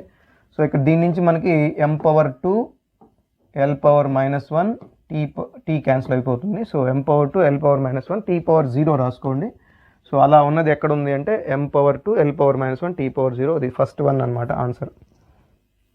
ఇది 2020లో ఎగ్జామ్లో అడిగిన question, dimensions of stress are అన్నాడు. సో స్ట్రెస్కి మనకి ఫార్ములా తెలుసు, stress is equal to force by area. ఫోర్స్కి dimensional formula ml t power -2, ఏరియాకి dimensional formula l power 2 which gives ml power -1 t power -2.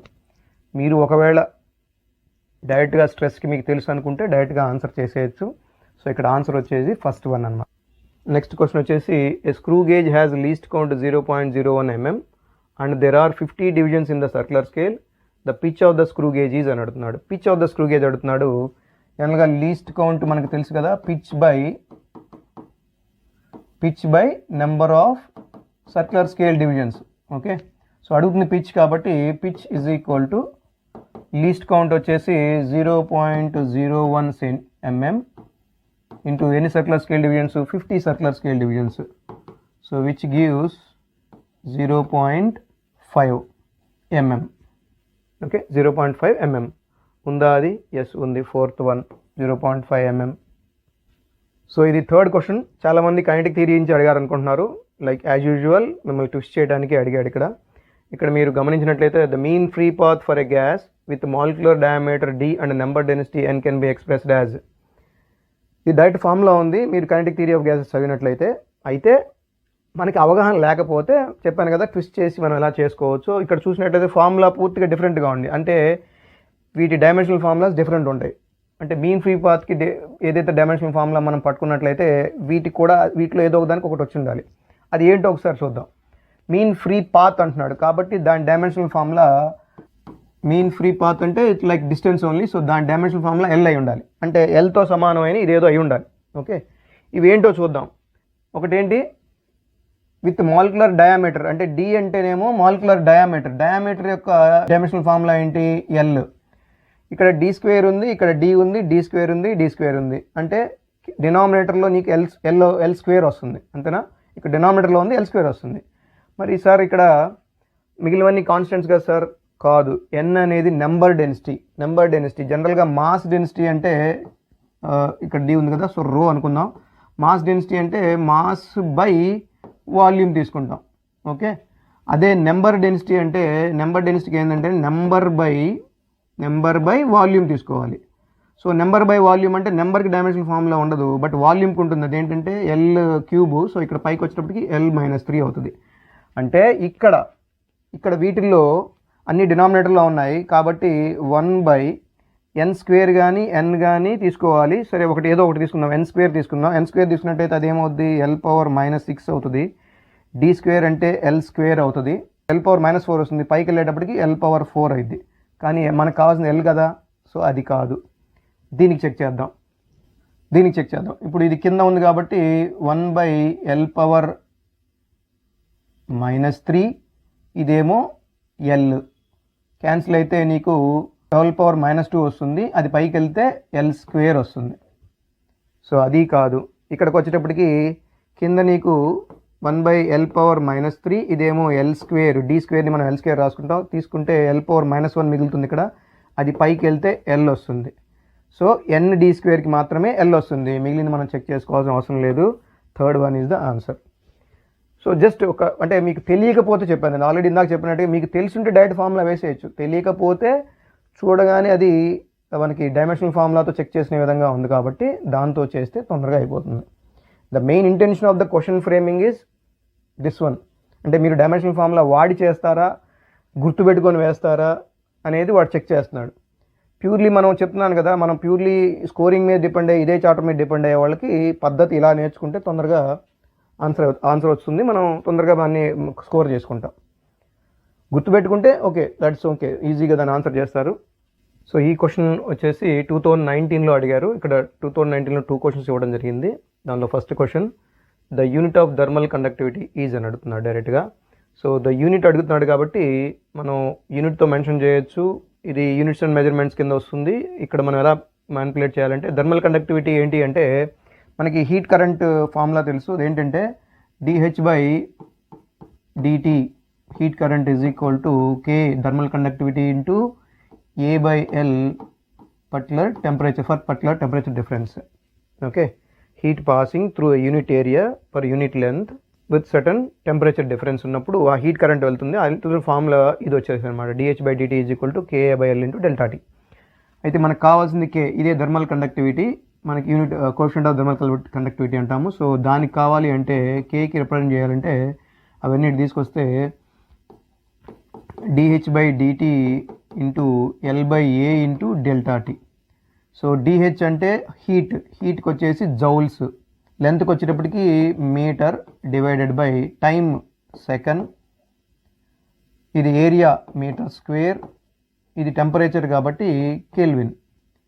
So దీన్ని మనకు ఆల్రెడీ జౌల్స్లోనే ఇచ్చినారు కాబట్టి మనం కన్వర్ట్ చేయాల్సిన అవసరం లేదు. మోస్ట్లీ ఇది joules, metre inverse, second inverse, kelvin inverse. Joule per సెకండ్ని మనం వ్యాట్లో రాసుకోవచ్చు. ఇది జౌల్ పర్ సెకండ్, అంటే జౌల్ పర్ సెకండ్ ఏదైతే ఉందో దాన్ని మనం వ్యాట్గా రాసుకున్నట్లయితే watt metre inverse kelvin inverse. So the answer is 4th one. ఇక్కడ మెయిన్ ట్విస్ట్ ఏంటంటే ఈ ఫార్ములా రాసుకోగలిగి ఉండాలి, మీకు తెలిసి ఉండాలి. దాన్ని కొంచెం రీషఫుల్ చేస్తే థర్మల్ కండక్టివిటీ కోసం అక్కడి నుంచి యూనిట్స్ సబ్స్టిట్యూట్ చేస్తే వస్తుంది అనమాట. నెక్స్ట్ క్వశ్చన్ దీనిలో 2019లో in an experiment the percentage of error occurred in the measurement of physical quantities A, B, C and D are 1%, 2%, 3% and 4% respectively. Then the maximum percentage of the error in the measurement of x where x is equal to a square b power half by c power 1 by 3 d cube. ఇది purely కొంచెం mains లాగా అడిగాడు question. అంటే previous పాత 5 yearsలో కొంచెం mains రిలేటెడ్గా అడిగాడు. తర్వాత 5 years అంటే కోవిడ్ తర్వాత అంతా కూడా చాలా ఈజీగా ఇవ్వడం జరిగింది ఈ చాప్టర్ నుంచి. సో ఇది వచ్చేటప్పటికి మనకు అడుగుతుంది పర్సంటేజ్ ఎర్రర్ ఇన్ ఎక్స్ అడుగుతున్నాడు. మనం ఈ ఫార్ములా నుంచి పర్సంటేజ్ ఎర్రర్ నుంచి ఎక్స్ ఎలా కనుక్కోవాలంటే delta x by x into 100 is equal to ఇక్కడ ఏ స్క్వేర్ ఉంది కాబట్టి 2 into delta A by A plus half into delta B by B okay into 100 ఉంటుంది plus 1/3 into delta C by C plus 3 into delta D by D. Percentage అనుకోండి, ఇక్కడ percentage error 2 into delta ఏలో A by A percentage error వచ్చేసి అంటే ఏలో percentage error వచ్చేసి 1 వచ్చింది 1 plus half into బీలో పర్సంటేజ్ ఎర్రర్ 2 ఉంది 2 ప్లస్ 1/3 ఇంటూ సిలో percentage error 3 plus 3 into delta D by D అంటే పర్సంటేజ్ ఎర్రర్ డి వచ్చేటప్పటికి 4 ఉంది. సో 4 ఇక్కడ విచ్ గివ్స్ 2 క్యాన్సిల్ 3 క్యాన్సిల్స్ ఇక్కడ 2 plus 1 plus 1 plus 12 so which is 16% అనమాట. అంటే ఏలో ఎక్స్లో పర్సంటేజ్ ఎర్రర్ వచ్చేసి 16. So answer is the second one. So ఈ రెండు మనకి 2019లో అడిగిన క్వశ్చన్స్. కొంచెం ట్విస్టీగా అడిగాడు, అడిగితే ఈ రేంజ్లో అడగడానికి అవకాశం ఉంది. ఈ సంవత్సరం 2025లో అడగడానికి అవకాశం ఉంది ఈ రేంజ్లో. ఎందుకంటే లాస్ట్ ఇయర్ ఉన్న బ్యాడ్ టాక్ కావచ్చు, ఈ సంవత్సరం మెయిన్ స్టఫ్ చేయడం వలన కావచ్చు, మనకి ఈ రేంజ్ క్వశ్చన్స్ అడగడానికి అవకాశం ఉంది ఈ సంవత్సరం. ఓకే, ఇది 2018లో క్వశ్చన్. ఒక క్వశ్చన్ ఇవ్వడం జరిగింది, ఇది కూడా స్క్రూ గేజ్ నుంచి అడిగారు. A student measured the diameter of a small steel ball using a screw gauge of least count 0.01 centimeter. The main scale reading is 5 millimeter and 0 of the circular scale division coincides with 25 divisions above the reference level. If the screw gauge has zero error of 0.004 centimeter, the correct diameter of the ball is.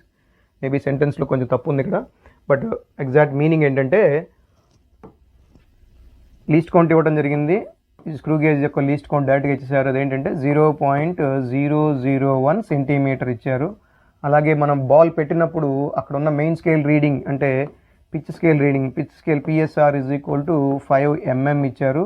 సెంటీమీటర్లో మారిస్తే 0.5 centimeter ఇది. అలాగే ఏ division 25th division match అయిందంటున్నాడు. So CSR అనేది 25 అవుతుంది. Plus ఒక error ఇచ్చారు. అదేంటి ఎర్రర్ ఏంటంటే error is equal to -0.004 centimeter.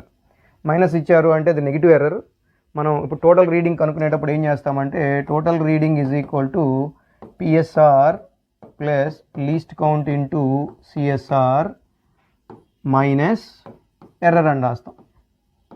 Okay, which gives PSR ఎంత మనకి PSR వచ్చేసి 0.5 centimeter ఉంది ప్లస్ లీస్ట్ కౌంట్ వచ్చేసి 0.001 ఇంటూ డివిజన్ వచ్చేసి 25th డివిజన్ మ్యాచ్ అయింది మైనస్ ఎర్రర్ వచ్చేటప్పటికి -0.004 centimeter. ఓకే, ఇక్కడ సెంటీమీటర్ అన్నాం.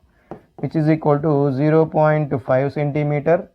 ఇక్కడ 25 రాసాం కాబట్టి 0.025 centimeter. ఇది 0.525 అవుతుంది. ఇది మైనస్ ప్లస్ అవుతుంది కాబట్టి ఇది కూడా 0.004 అవుతుంది. మొత్తాన్ని సమప్ చేస్తే నీకు 0.529 centimeter వస్తుంది. సో 0.529 centimeter, ఇక్కడ 4th one ఉంది answer. So that is the answer. ఒకటే క్వశ్చన్ ఈజీగా అడిగారు. ఇది 2018లో అడిగారు, 2019లో టఫ్ చేశాడు. ఈసారి కూడా అదే ఎక్స్పెక్టేషన్. సో ఇది 2017లో అడిగిన క్వశ్చన్. ఒకే క్వశ్చన్ అడిగారు. ఆ అడిగిన క్వశ్చన్ కూడా కాస్త గట్టిగానే అడిగారు. Physical quantity of dimensions of length that can be formed out of C అంటే velocity of light, G universal gravitational constant and e square by 2πε0. E square by 2πε0 అంటే మనకి ఫోర్స్ నుంచి, ఎలక్ట్రికల్ ఫోర్స్ నుంచి వస్తుంది. Is of light, okay, where అంటే C ఏంటి అని ఇచ్చాడు. C is the velocity of light, G is universal gravitational constant and is charge అని ఇచ్చాడు. వాటిల్లో ఏది డైమెన్షన్స్ ఆఫ్ లెంత్కి సరిపోతుందో మనం పట్టుకోవాలి. అంటే వీటిని సమప్ చేస్తే, అంటే వీటి యూనిట్స్ని మనం సమప్ చేస్తే మనకి లెంత్ యూనిట్ రావాలన్నమాట. అది దేనికి వస్తుందో ఒకసారి చెక్ చేద్దాం. ఒకసారి మనం డైమెన్షన్స్తో కూడా చేయొచ్చు, ఈజీగా చేయొచ్చు డైమెన్షన్స్తో జనరల్గా అయితే. సో ఒకసారి చూద్దాము, ఈజీగా ఎలా చేద్దాం చూద్దాం. ఫస్ట్ ఆఫ్ ఆల్ మీకు సి, జీ అండ్ ఇవి కనపడుతున్నాయి కాబట్టి వీటి యొక్క రెస్పెక్టివ్ క్వాంటిటీస్ కానీ రెస్పెక్టివ్ డైమెన్షనల్ ఫార్ములాస్ ఏంటో చూద్దాం. సి అంటే వెలాసిటీ ఆఫ్ లైట్ కాబట్టి, సో వెలాసిటీకి డైమెన్షనల్ ఫార్ములా L/T లేదా LT-1. అలాగే జీకి వచ్చేటప్పటికి M-1 L3T-2. ఓకే, అలాగే ఇది చూడటానికి ఎలా ఉందంటే FD² లాగా ఉంది. ఎందుకు? ఇది E²/4πε0 అనమాట. అంటే ఆ D² వస్తే ఫార్ములా అవుతుంది, కులుమ్స్ ఫార్ములా అవుతుంది. సో మనకి దీని మొత్తానికి FD² అని. FD² అంటే ఎఫ్కి వచ్చేటప్పటికి MLT-2, D² అంటే L², ఇది మొత్తం వెరసి ML3T-2 అవుతుంది. ఓకే, ఇప్పుడు మీరు చూసినట్లయితే సికి, జీకి ఆ పర్టికులర్ క్వాంటిటీకి E²/4πε0 అనే క్వాంటిటీకి మనకి ఒక డైమెన్షనల్ ఫార్ములా వచ్చింది. ఇక్కడ మనం సబ్స్టిట్యూట్ చేస్తే వాటికి అప్పుడు దేనికి లెంత్ వస్తే దానికి అనమాట మనకు కావాల్సింది. అయితే ఇక్కడ చూడండి, సికి లెంత్ పవర్ 1 ఉంది, ఇక్కడ సికి L³ ఉంది, ఇక్కడ కూడా L³ ఉంది. మరి జీ కనుక మీకన్నా టాప్లో ఉంటే L పవర్ పెరిగిపోతే, దానికి తోడు L పవర్ ఎలా అవుతుందంటే L పవర్ 6 వస్తుంది. 6లో హాఫ్ తీసిన 3 వస్తుంది, అవి క్యాన్సిల్ అవుతాయి. కాబట్టి నాకు తెలిసి ఈ రెండు క్వాంటిటీస్ మనకి ఇవాల్యుయేట్ అవ్వవు అనమాట, ప్రాపర్గా ఇవాల్యుయేట్ అవ్వవు. సో అది ఎలాగో ఒకసారి జాగ్రత్త చెక్ చేద్దాము, అంటే సబ్స్టిట్యూట్ చేద్దాము. సో ఫస్ట్ వన్ తీసుకుందాం. 1/c అంటే L⁻⁻1T అవుతుంది, రివర్స్ అవుద్ది కాబట్టి. జీ వచ్చేటప్పటికి ఇది which is M⁻⁻1 L3T⁻². So అలాగే మళ్ళీ పక్కన E²/4πε0. E²/4πε0కి ఏంటి? ML3T⁻². అసలు ఎక్కడా కూడా అసలు ఎల్కి తగ్గేదే లేదు. సో కాబట్టి ఈ ఫస్ట్ది అయితే కాదు. నెక్స్ట్ది కూడా దగ్గర అలాగే ఉండడానికి అవకాశం ఉంది. ఒకసారి చూద్దాం నెక్స్ట్ది కూడా. అదేంటి? 1/c² అన్నాడు. 1/c² అంటే L⁻⁻2 T⁻2 అవుతుంది, రివర్స్ ఉంది కాబట్టి. ఇంటూ ఇక్కడ జీ అండ్ ఎల్ అంటే ఈ రెండిటికి హోల్ పవర్ హాఫ్ పెట్టాడు. అంటే ఇక్కడ క్యాన్సిల్ అయింది అనుకోండి ఫర్ సపోజ్ ప్రార్థనలో, ఇక్కడ ఏం మిగులుతుందంటే L⁻6 T⁻⁻4 వస్తుంది. సో దానికి హాఫ్ అంటే L⁻3 T⁻⁻2 వస్తుంది. ఇక్కడ వస్తుంది, ఇక్కడ L⁻2 L⁻3 అంటే L వస్తుంది, T⁻2 T⁻⁻2, సో L వచ్చేస్తుంది, రైట్. సో ఆన్సర్ వచ్చేటప్పటికి 2 ఆన్సర్. ఓకే, సో ఇక అది అయిపోయింది కాబట్టి మనం మిగిలినవి మనం చెక్ చేయాల్సిన అవసరం లేదు. దీనికి L² వచ్చినా ఇక్కడ C² పైన ఉంది కాబట్టి మీకు ఇవాల్యుయేట్ అవ్వదు. అక్కడ కూడా అంతే, అది రివర్స్ అయినాయి కాబట్టి ఇక రాదు అది. So the answer is the second one. నాకు తెలిసి ఈసారి ఇలా అడగడానికి అవకాశం ఉంది. 2025లో ఇలాంటివి అడగడానికి అవకాశం ఉంది. కొంచెం మీ టైం తినేవి, టఫ్గా ఇవ్వాలంటే ఈ చాప్టర్లో కొంచెం టైం తినేవి ఇస్తాడు తప్పితే ఇంకేమీ చేయలేడు. ఎస్, మన నెక్స్ట్ క్వశ్చన్ వచ్చేసి ఈ 2016లో ఫస్ట్ ఎగ్జామ్లో అడిగిన question. Planck's constant H, speed of light in vacuum C and Newton's gravitational constant G are 3 fundamental constants. Which are the following combinations of these has dimensions of length. నాకు తెలిసి ఇలాంటి question ఈసారి అడగడానికి అవకాశం ఉంది. So ఇక్కడ 3 క్వాంటిటీస్కి సంబంధించిన relation, combination లెంత్కి equal అవుతుందంట, లెంత్ డైమెన్షన్కి ఈక్వల్ అవుతుంది అన్నాడు. సో అది ఎలా అవుతుందో ఒకసారి చెక్ చేద్దాము. సో మనం జనరల్గా మెథడ్స్ తెలుసు. మనం ఏదన్నా ఒక క్వాంటిటీని మిగిలిన క్వాంటిటీస్ యొక్క రిలేషన్ రాయాలంటే, సో ఇది ఫర్ సపోజ్ ఇది లెంత్ అనే క్వాంటిటీకి రిలేట్ చేస్తున్నారు కాబట్టి లెంత్ ఈజ్ ఈక్వల్ టు మనకి H⁻A తర్వాత C⁻B అలాగే గ్రావిటేషనల్ కాన్స్టెంట్ G⁻C అని మనం పవర్స్తో రిలేషన్ పెట్టేసి డైమెన్షనల్ ఫార్ములా సబ్స్టిట్యూట్ చేసి ABC వాల్యూస్ కనుక్కుంటాం. ఇది మన రెగ్యులర్ మెథడ్. అదే ఫాలో అవుదాం.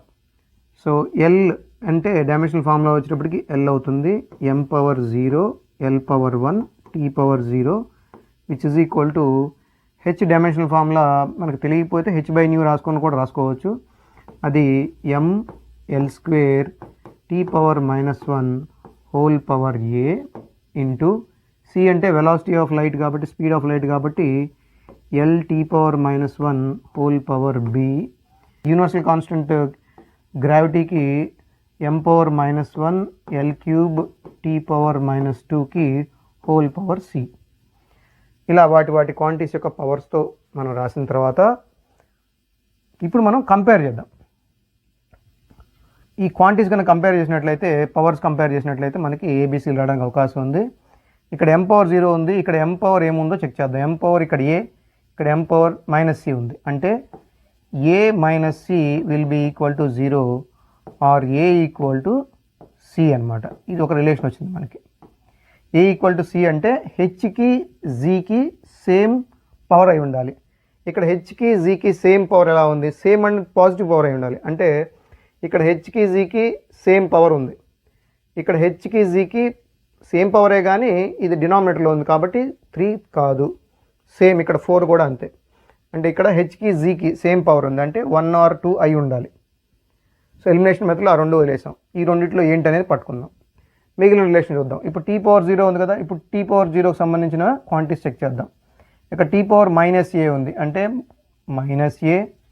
ఇక్కడ t పవర్ -b, ఇక్కడ t power -2c is equal to 0. Already మనకి a is equal to c తెలుసు. సో దీని నుంచి మనం రిలేషన్ రాసినట్లయితే a is equal to c అయితే ఇది -b -3c is equal to 0.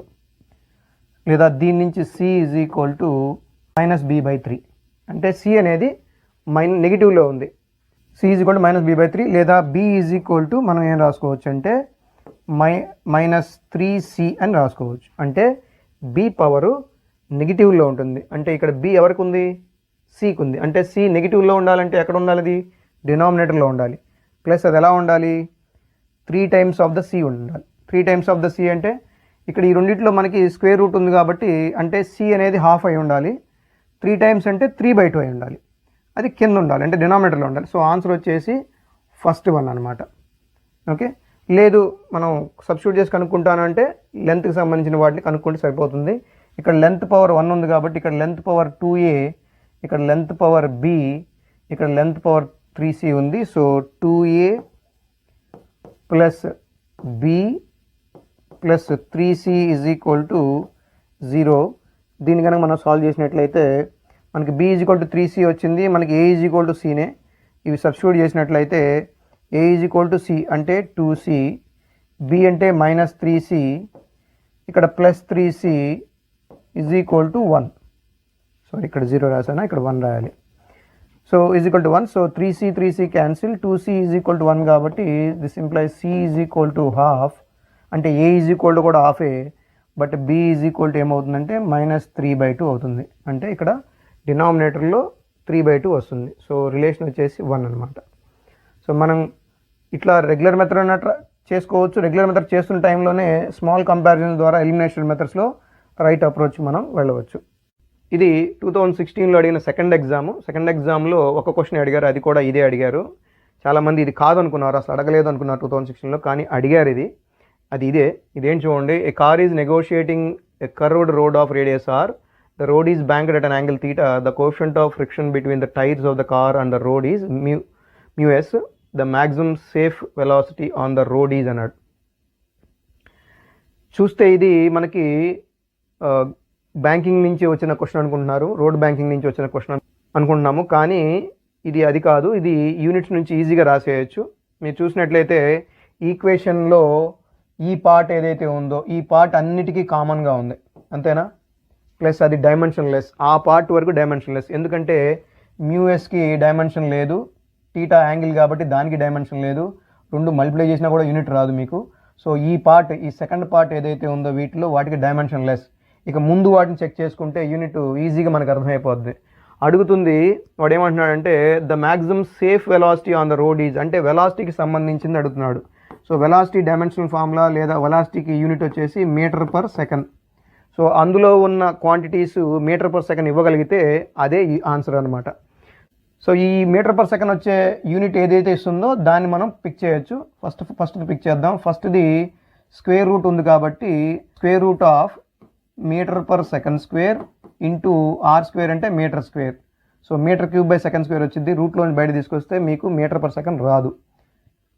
Route జీఆర్కి వద్దాం. Root of meter per second square into meter. So meter square per meter square రూట్లోంచి బయటకు వస్తే అది మీటర్ పర్ సెకండ్ వస్తుంది. So the second one is the answer. అది ఫోర్త్ కిందకి ఇచ్చిన చెక్ చేసుకోగలిగి ఉండాలి మనం. మిగిలిన వాటి అన్నిటికీ రాదు. ఇక జీఆర్ వచ్చిందంటే జీ బై ఆర్కి రాదు, జీ బై ఆర్ స్క్వేర్కి రాదు. So the second one is the answer.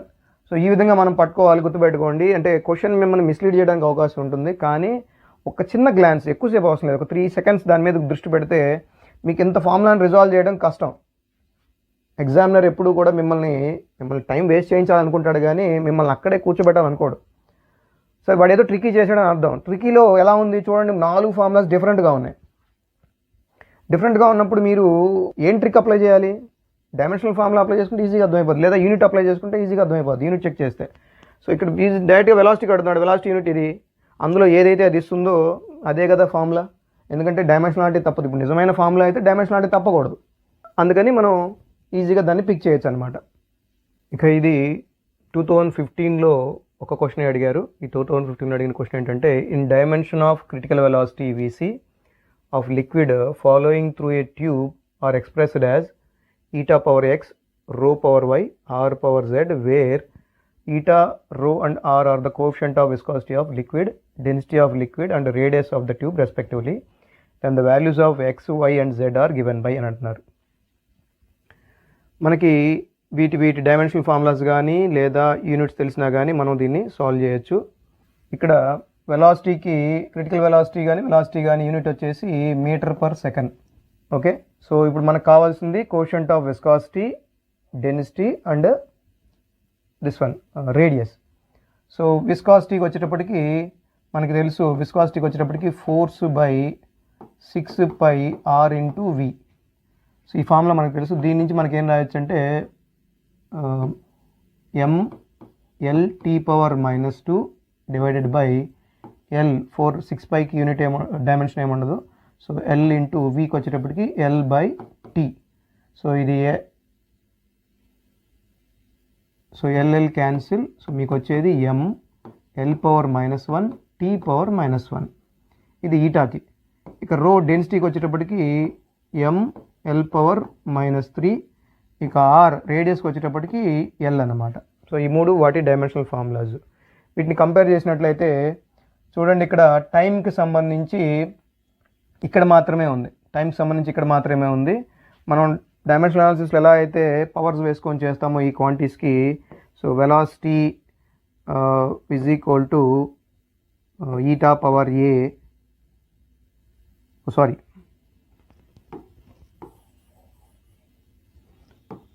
Already క్వశ్చన్స్లో మనకి ఆ రిలేషన్ ఇచ్చాడు. అంటే వెలాసిటీ అనేది ఎలా రిలేట్ అయిందంటే eta power X, rho power Y, R power జెడ్తో రిలేట్ అయింది. మనకు కావాల్సింది XYZ వాల్యూస్ కనుక్కోవాలి.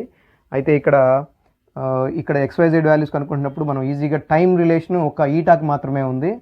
ఇక్కడ కూడా వెలాసిటీకి టైం రిలేషను వచ్చేసి LT-1, అంటే T-1 రావాలి. ఇక్కడ T-1 ఈటాకి ఉంది ఆల్రెడీ, అంటే ఈటా పవర్ ఎక్స్ అనేది 1తో ఈక్వల్. ఎక్స్ అయితే మాత్రమే T⁻⁻1 వస్తుంది. అప్పుడు యువతల పక్కన వెలాసిటీలో ఉన్న T⁻⁻1కి ఈక్వేట్ అవుతుంది. అంటే దీన్ని బట్టి మనకేం తెలుస్తుందంటే x ఈజ్ ఈక్వల్ టు 1 అని తెలుస్తుంది మనకి. సో x 1, 2లో ఉంది తప్పితే మిగిలిన వాటిలో లేదు. అంటే ఆన్సర్ ఈ రెండింటిలోనే ఉండాలి. ఇక అక్కడ 1, 1, -1 ఉంది కాబట్టి ఏదో ఒకదానికి మనం పర్ఫెక్ట్గా పవర్ తీసుకున్నట్లయితే, అంటే YZలో ఏదో ఒకటి మనం కనుక్కున్నట్లయితే మిగిలింది కనుక్కోవాల్సిన అవసరం ఉండదు, అది వచ్చేస్తుంది. అయితే మీరు గమనించినట్లయితే L ఉంది అన్నిట్లోనూ.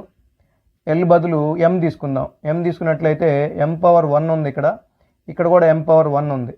అంటే x ప్లస్ y ఏమై ఉండాలి? ఇక్కడ M పవర్ అసలు ఏమీ లేదు కాబట్టి 0 అయి ఉండాలి. అంటే x ప్లస్ y 0 అయి ఉండాలి. ఒకవేళ x కనుక 1 అయినట్లయితే y ఈజ్ ఈక్వల్ టు ఏమై ఉండాలి? -1 అయి ఉండాలి. ఇక్కడ y -1 ఉన్నది సెకండ్ వన్లో కాబట్టి ఆన్సర్ సెకండ్ వన్ అనమాట. ఎలిమినేషన్ ప్రాసెస్ ఇక్కడ కూడా కొంచెం టైం మిగిల్చుకోవాలి అంటే మనం ఒక 2 క్వాంటిటీస్ కనుక్కుంటే వచ్చేస్తుంది. లేదు మొత్తం కనుక్కోవాలంటే ప్రాసెస్ లాగా చేస్తే మీకు టైం తినేస్తుంది, అంతే తేడా. So this is the answer. So ఇది 2014లో అడిగిన క్వశ్చను. చాలామంది ఒక క్వశ్చన్ ఇచ్చారు అనుకున్నారు, కానీ నా పర్స్పెక్టివ్లో ఇది 2 క్వశ్చన్స్ ఇచ్చినట్టు ఇక్కడ. ఈ ఫస్ట్ క్వశ్చన్ చూద్దాము. If force F, velocity v and time t are taken as the fundamental units, then the dimensions of the mass are అని అడుగుతున్నాడు. సో ఫోర్స్కి, వెలాసిటీకి, టైంకి తీసుకొని అవి కనుక ఫండమెంటల్ యూనిట్స్ అయినట్లయితే వాటి డైమెన్షనల్ ఫార్ములా ఎలా ఉంటుందో చెప్పమంటున్నారు. సో ఇది ప్రీవియస్ ఇందాక అడిగిన క్వశ్చన్ లాగే ఇది కూడా నీకు మాస్కి కావాలి కాబట్టి మాస్ యూనిట్ మనం కేజీస్ అనుకున్నట్లయితే కేజీ ఆర్ మీరు మనం ఎం అనుకోవచ్చు మనం డైమెన్షనల్ ఫార్ములా రిప్రజెంటేషన్లో. సో ఎఫ్ పవర్ ఎఫ్ అంటే M L T -2 whole power A అనుకోండి. తర్వాత వెలాసిటీ వచ్చేసేపటికి ఎల్టీ -1 హోల్ పవర్ బి అనుకోండి. టీ వచ్చేటప్పటికి టైం టీ, ఇక్కడ కూడా టీ అడుగుతున్నాడు కాబట్టి టీ పవర్ సి అనుకోండి. ఓకే, సో ఇక్కడ మనకు కావాల్సిన ఎం మాత్రం, ఎంకి పవర్ 1 ఉంది కాబట్టి ఎం ఉన్నది ఇక్కడ మాత్రమే ఉంది. సో ఎం పవర్ ఇక్కడ ఏ వస్తుంది. సో ఎం పవర్ 1 ఉంది కాబట్టి ఏ వాల్యూ 1 అంటే ఎఫ్ వాల్యూ 1 అయి ఉండాలి. ఎఫ్ పవర్ 1 అన్నిటికీ ఉంది. So it's not the good guess. So go for time. Okay, time చూద్దాం. టైం మూడిట్లోనే ఉంది, లేకపోతే లెంత్ చూద్దాం. రెండింటి లెంత్ దీనిలోనే ఉంది కాబట్టి లెంత్ పవర్ అంటే ఇక్కడ ఎల్ పవర్ ఏ, ఇక్కడ కూడా ఎల్ పవర్ బి అంటే L power A plus B. ఇక్కడ ఎల్ పవర్ 0 ఉంది కాబట్టి A plus B is equal to 0.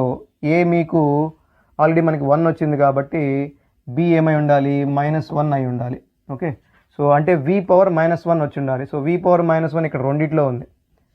Okay, తర్వాత టైం, ఇక ఆల్రెడీ టైం చూద్దాము. టైం ఇక మనం చేసేది ఏం లేదు. ఇది టైం ఇక్కడ కంపారిజన్లో -2a - b + c is equal to 0. ఎందుకు, ఇక్కడ ఇటుపక్క టీ లేదు కాబట్టి.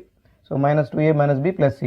సో 20, ఏ అనేది 1 కాబట్టి ఇది -2 అవుతుంది, b అనేది -1 కాబట్టి ఇది +1 అవుతుంది, + c is equal to 0, c is equal to 1.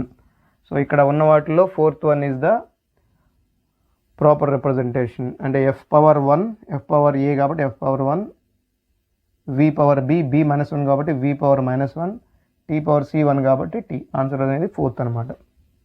So problem మొత్తం చేసాం మనం. సో గెస్ ఏంటి అంటే మీరు అన్నీ చేయడమే, ఎలిమినేషన్ ప్రాసెస్ అనేది మనకి అవ్వలేదు ఇక్కడ. ఇది ఫస్ట్ క్వశ్చను. ఇక సెకండ్ క్వశ్చన్ చూద్దాము. అది నా పర్స్పెక్టివ్లో సెకండ్ క్వశ్చన్. మరి చాలామంది అనాలిసిస్లో ఒకటే అని ఇచ్చారు, బట్ నా పర్స్పెక్టివ్లో ఈ సెకండ్ క్వశ్చన్ అని అనుకుంటున్నాను. ఒకసారి చూద్దాం. ఇది 2014లో రెండో క్వశ్చన్గా ఇవ్వడం జరిగింది. చాలామంది ఒక క్వశ్చన్ ఇచ్చారు అనుకున్నారు. నేను బిగినింగ్లో చెప్పాను కదా, 2014 నుంచి ఒక క్వశ్చన్ అడిగారు, కానీ 2020 నుంచి 3 క్వశ్చన్స్ అడగడం బిగిన్ చేశారు దీనిలో. కానీ ఇది ఒక క్వశ్చన్ అనుకున్నారు, కానీ నా అప్రోచ్లో ఇది సెకండ్ క్వశ్చన్ కింద అడిగినట్లు. ఎలాగో చూద్దాం. So 2 identical long conducting wires AOB and COD are placed at right angles to each other with one above the other such that O is their common point for the two. ఒక 2 వైర్లు వెళ్తున్నాయట, 2 వైర్లు వెళ్తున్నాయి. AOB అనే ఒక wire, AOB అనే ఒక wire ఇలా వెళ్తుంది. ఇంకొకటి COD, ఇంకొక వైరు ఇలాగా COD అనే వైరు వెళ్తుంది. COD అనే వైరు ఇలా వెళ్తుంది. సో దీనిలో వెళ్తున్న కరెంట్స్ COD అంటే ఇలా ఒక డైరెక్షన్లో, AOB ఇలా డైరెక్షన్లో వాటి కరెంట్స్ వెళ్తున్నాయి. దీన్ని I1 అనుకున్నట్లయితే, దీన్ని I2 అనుకున్నట్లయితే వెళ్తున్నప్పుడు the wires carry I1 and I2 currents respectively. Point P is lying at a distance D from O along a direction perpendicular to the plane containing the wires. O దగ్గర దీనికి పర్పెండిక్యులర్గా అంటే ఈ బోర్డుకి పర్పెండిక్యులర్గా ఇక్కడ ఎక్కడో ఒక పాయింట్ దగ్గర P అనే పాయింట్ ఉందన్నమాట. ఈ ఇక్కడ స్పేస్లో ఈ పాయింట్ దగ్గర ఉన్న magnetic field at that point P will be అని అడుగుతున్నారు. ఈ పాయింట్లో వెళ్ళే ఇక్కడ స్పేస్లో ఉన్న ఈ ప్లేన్కి పర్పెండిక్యులర్గా ఈ స్పేస్లో ఇక్కడ ఉన్న ఒక పాయింట్ దగ్గర ఉన్న మ్యాగ్నెటిక్ ఫీల్డ్ అడుగుతున్నాడు. సో జనరల్గా ఒక కాపర్ వైర్ చుట్టూ ఉన్న మ్యాగ్నెటిక్ ఫీల్డ్ అంటే కాపర్ వైర్లో కరెంట్ వెళ్తున్నప్పుడు దాని చుట్టూ ఉన్న మ్యాగ్నెటిక్ ఫీల్డ్కి మనకి ఫార్ములా తెలుసు. అదేంటంటే B is equal to μ0I/2πr అని ఒక ఫార్ములా తెలుసు. అంటే ఇక్కడ చూడండి, ఒక పెర్మిబిలిటీ క్వాంటిటీ మీద, ఒక కరెంట్ మీద, ఒక రేడియస్ ఆర్ లెంత్ మీద డిపెండ్ అయింది B అనే ఫీల్డ్ అనేది. ఓకే, సో ఇప్పుడు ఫస్ట్ ఏఓబి ద్వారా వచ్చే I1 ద్వారా వచ్చే మ్యాగ్నెటిక్ ఫీల్డ్ ఎలా ఉంటుందో ఒకసారి చూద్దాం. B1 is equal to μ0I1/2πr అనుకోండి. ఎందుకంటే సేమ్ డిస్టెన్స్ ఇక్కడ నుంచి పర్పెండిక్యులర్గా సేమ్ డిస్టెన్స్ ఉంది, 2 వైర్ల నుంచి సేమ్ డిస్టెన్స్ ఉంటుంది ఈ పాయింట్. అప్పుడు ఇది ఎలా ఉంటుంది, మనం కరెంట్ డైరెక్షన్లో థంబ్ పెట్టేసి ఇలా ఫీల్డ్ వైర్ పట్టుకున్నట్లయితే ఈ పాయింట్ దగ్గర కిందికి ఉంటుంది, అంటే ఇలా కింది వైపుకు ఉంటుంది మ్యాగ్నెటిక్ ఫీల్డ్ డైరెక్షన్. I1కి సంబంధించింది ఈ స్పేస్ దగ్గర కింది వైపుకు ఉంటుంది, అంటే అలాగా. రెండవది I2 ద్వారా అయితే same B2 is equal to μ0I2/2πr same distance కాబట్టి అది. ఇక్కడ కూడా కరెంట్ మీద μ0 మీద అండ్ లెంత్ మీద డిపెండ్ అయిందనమాట. ఇక్కడ కూడా B2 అనేది ఇది ఎలా ఉంటుంది, ఇది ఈ డైరెక్షన్లో ఉంది కాబట్టి మనం ఇలా థంబ్ డైరెక్షన్ని కరెంట్ డైరెక్షన్లో పెట్టి ఫింగర్ కర్ల్ చేస్తే ఇది ఇలా ఉంటుంది, అంటే ఇక్కడ ఫీల్డ్ డైరెక్షన్ ఇలా ఉంటుంది. అంటే ఒక పాయింట్ దగ్గర ఫీల్డ్ డైరెక్షన్ B1 అనేది కిందికి, B2 అనేది ఇలా ఉన్నప్పుడు ఈ రెండు వెక్టార్స్ కాబట్టి రిజల్టెంట్ డైరెక్షన్ ఎలా ఉంటుంది, ఇలా డైరెక్షన్లో ఉండడానికి అవకాశం ఉంది కదా. ఆ రిజల్టెంట్ ఫీల్డ్ ఎలా ఉంటుంది, because B1 and B2 are vectors. If you take vector sum then you will have √B1² plus B2². మీరు అడగవచ్చు వెక్టార్ అంటున్నారు కాబట్టి ప్లస్ 2B1 B2 cos θ ఏమైందని అడగచ్చు. ఇక్కడ రెండు వెక్టార్స్ మధ్య యాంగిల్ 90 degrees ఉంది కాబట్టి cos θ 0 అయిపోతుంది, cos 90 0 అయిపోతుంది కాబట్టి ఆ కాంపొనెంట్ ఉండదు. So remaining what you will get √B1² plus B2² ఉంది. ఇది y కాంపొనెంట్, ఇది x కాంపొనెంట్ లాగా bx² ప్లస్ by² లాగా మనం కన్సిడర్ చేసినట్లయితే ఇది వస్తుంది. అలా ఇవ్వగలిగే క్వాంటిటీస్ ఏముంది అంటే అదిగో 4th వన్. ప్లస్ డైమెన్షనల్లీ కూడా ఇది కరెంట్ ఏకి స్క్వేర్ తీసుకున్నట్లయితే మళ్ళీ మీకు కరెంట్ వస్తుంది, కింద డిస్టెన్స్ ఉంది. సో డైమెన్షన్ కూడా మనం చెక్ చేసుకున్నట్లయితే ఈ ఆన్సర్ అనేది కరెక్ట్ ఆన్సర్ అనమాట. ఈవెన్ ఇది కూడా వస్తుంది, బట్ ఇది స్కేలార్ ఎడిషన్ లాగా ఉంది. బట్ ప్రతి వెక్టార్ ఎడిషన్ కన్సిడర్ చేయాలి కానీ స్కేలార్ ఎడిషన్ లాగా తీసుకోకూడదు. If they are acting in opposite direction or same డైరెక్షన్లో ఉన్నట్లయితే మీరు స్కేలార్ ఎడిషన్ లాగా తీసుకుంటే ఆన్సర్ రావచ్చేమో. కానీ రెండు పర్పెండిక్యులర్ యాక్ట్ అవుతున్నాయి కాబట్టి వాటి రిలేషన్ కంపల్సరీ వెక్టార్ ఎడిషన్ లాగా ఉండాలి. ఇవేవి కూడా డైమెన్షనల్లీ ఈక్వల్ అవ్వవు. ఇప్పుడు ఈ రెండు డైమెన్షనల్గా ఈక్వల్ అవ్వవు, ఈ రెండు అవుతాయి కానీ ఇదేమో స్కేలార్ ఎడిషన్ అవుతుంది, ఇది వెక్టార్ ఎడిషన్ అవుతుంది. సో ఆన్సర్ వచ్చేసి 4th వన్ వస్తుంది, 2nd వన్ కానే కాదు. అంటే నేను ఇలా ఆలోచించాను, మీరు కూడా ఏంటంటే కొంచెం డైరెక్ట్ వే కాకుండా అన్ని కాన్సెప్ట్స్ మిక్స్ చేస్తూ ఆలోచిస్తే తొందరగా ఆన్సర్ చేయడానికి అవకాశం ఉంటుంది. రైట్, ఇప్పుడు దాకా మనం ఈ 10 సంవత్సరాల్లో అడిగిన ఈ చాప్టర్ నుంచి అడిగిన క్వశ్చన్స్ అన్నీ మనం డిస్కస్ చేసాం. ఇందులో ఏ టైప్ రావడానికి అవకాశం ఉన్నాయో మనం డిస్కస్ చేసాం. బేసికల్గా మనకి ఈ టాపిక్ నుంచి మనం అడగదలుచుకున్న కాన్సెప్ట్స్ ఏవైతున్నాయో ఒకసారి చూద్దాము. సో యూనిట్స్ కన్వర్షన్ ఇది ఒక పద్ధతి. అంటే మీకు ఒక క్వాంటిటీ ఇచ్చేసి ఏదో ఒక క్వాంటిటీ Q1 అని క్వాంటిటీ ఇచ్చేసి అది మిగిలిన క్వాంటిటీస్ మీద ఎలా రిలేట్ అయి ఉందో చెప్పేదానికి Q1, Q2, Q3 అండ్ Q4తో ఎలా రిలేట్ అయ్యింది, some power X, some power Y and some power Zతో ఉన్నప్పుడు ఇవి ఈ క్వాంటిటీ ఎలా రిలేట్ అయ్యిందో మనం కనుక్కునే పద్ధతి ఒకటి ఉంది. ఇది N1U1 is equal to N2U2 అనే పద్ధతికి కొంచెం సిమిలర్గా ఉండే పద్ధతి. ఇలా ఆడడానికి అవకాశం ఉంది. ఇది కాకుండా మనకి ఇన్స్ట్రుమెంటేషన్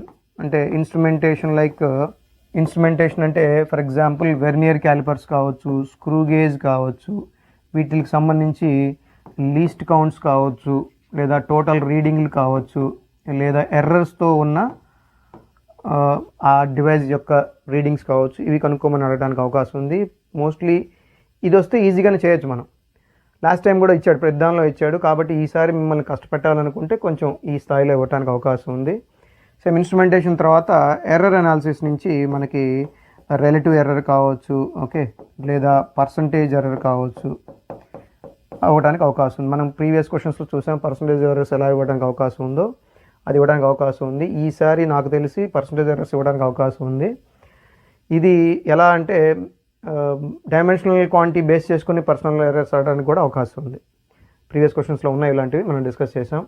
సో ఇది ఒక పద్ధతి. అలాగే డైమెన్షనల్ క్వాంటిటీస్ నుంచి డైమెన్షనల్ అనాలిసిస్ నుంచి మనకి లైక్ సేమ్ ఇదే మెథడ్లో ఒక డైమెన్షనల్ ఫార్ములా ఇచ్చేసి సమ్ m⁻L⁻t−2 ఏదో ఒక క్వాంటిటీ సంబంధించిన డైమెన్షనల్ ఫార్ములా ఇచ్చేసి అది వేరే క్వాంటిటీ యొక్క పవర్ ఏ విధంగా ఉంది, okay, m⁻x, okay, L⁻y, z, t⁻z లేదా డిఫరెంట్ క్వాంటిటీస్ ఇచ్చేసి వాటి డైమెన్షనల్ ఫార్ములా కంపేర్ చేస్తూ కనుక్కోమని చెప్పేది ఒక పద్ధతి అయితే, హోమోజినిటీ లైక్ హోమోజినిటీ నుంచి మనకి క్వశ్చన్ ఇవ్వడానికి అవకాశం ఉంది. ఈసారి నా ఎక్స్పెక్టేషన్లో ఎలాగైనా హోమోజినిటీ తప్పట్లేదు, హోమోజినిటీ మిక్స్డ్ విత్ దట్ ఇవ్వడం జరుగుతుంది. అలాగే ఇక్కడ పర్సంటేజ్ ఎర్రర్ ఇవ్వడానికి అవకాశం ఉంది. అలాగే ఇలా క్వాంటిటీస్ ఒకదాని క్వాంటిటీ వేరే క్వాంటిటీస్ రిలేషన్ ఎలా ఉందో అడగడానికి అవకాశం ఉంది. మోస్ట్లీ వాటి స్ట్రైక్ చేసిన కాన్సెప్ట్స్ ఇవే. కాకపోతే ఈసారి కొంచెం కష్టంగా ఇవ్వాలనుకుంటే చెప్పాను కదా, పర్సంటేజ్ ఎర్రర్స్లో నుంచి ఒక ఇలా క్వాంటిటీస్ మార్చేది లేదా హోమోజినిటీ వీటి మీద ఎక్కువగా అవడానికి స్ట్రెస్ చేయడానికి అవకాశం ఎక్కువగా ఉంది. నెంబర్ ఆఫ్ క్వశ్చన్స్ ఉన్నాయి, ప్రీవియస్ పేపర్స్ ఉన్నాయి. ఒకసారి మీరు చేసి చూస్తే ఈజీగా ఈ క్వశ్చన్లో సెంట్కి సెంట్ అంటే 3 క్వశ్చన్స్ ఇస్తే 3 క్వశ్చన్స్ మీరు ఆన్సర్ చేయొచ్చు. 3 4s 12 మార్క్స్ గెయిన్ చేయొచ్చు. ఓకే, నెక్స్ట్ చాప్టర్తో మళ్ళీ వస్తాను. మెయిన్స్లో ఇవ్వబడిన రీసెంట్గా 2025లో మెయిన్స్లో ఇవ్వబడిన క్వశ్చన్స్ కూడా డిస్కస్ చేస్తాను నెక్స్ట్ వీడియోలో. అది కనుక ప్రాక్టీస్ చేస్తే ఈజీగా ఈ చాప్టర్ని మీరు అటెండ్ చేయొచ్చు. Thank you.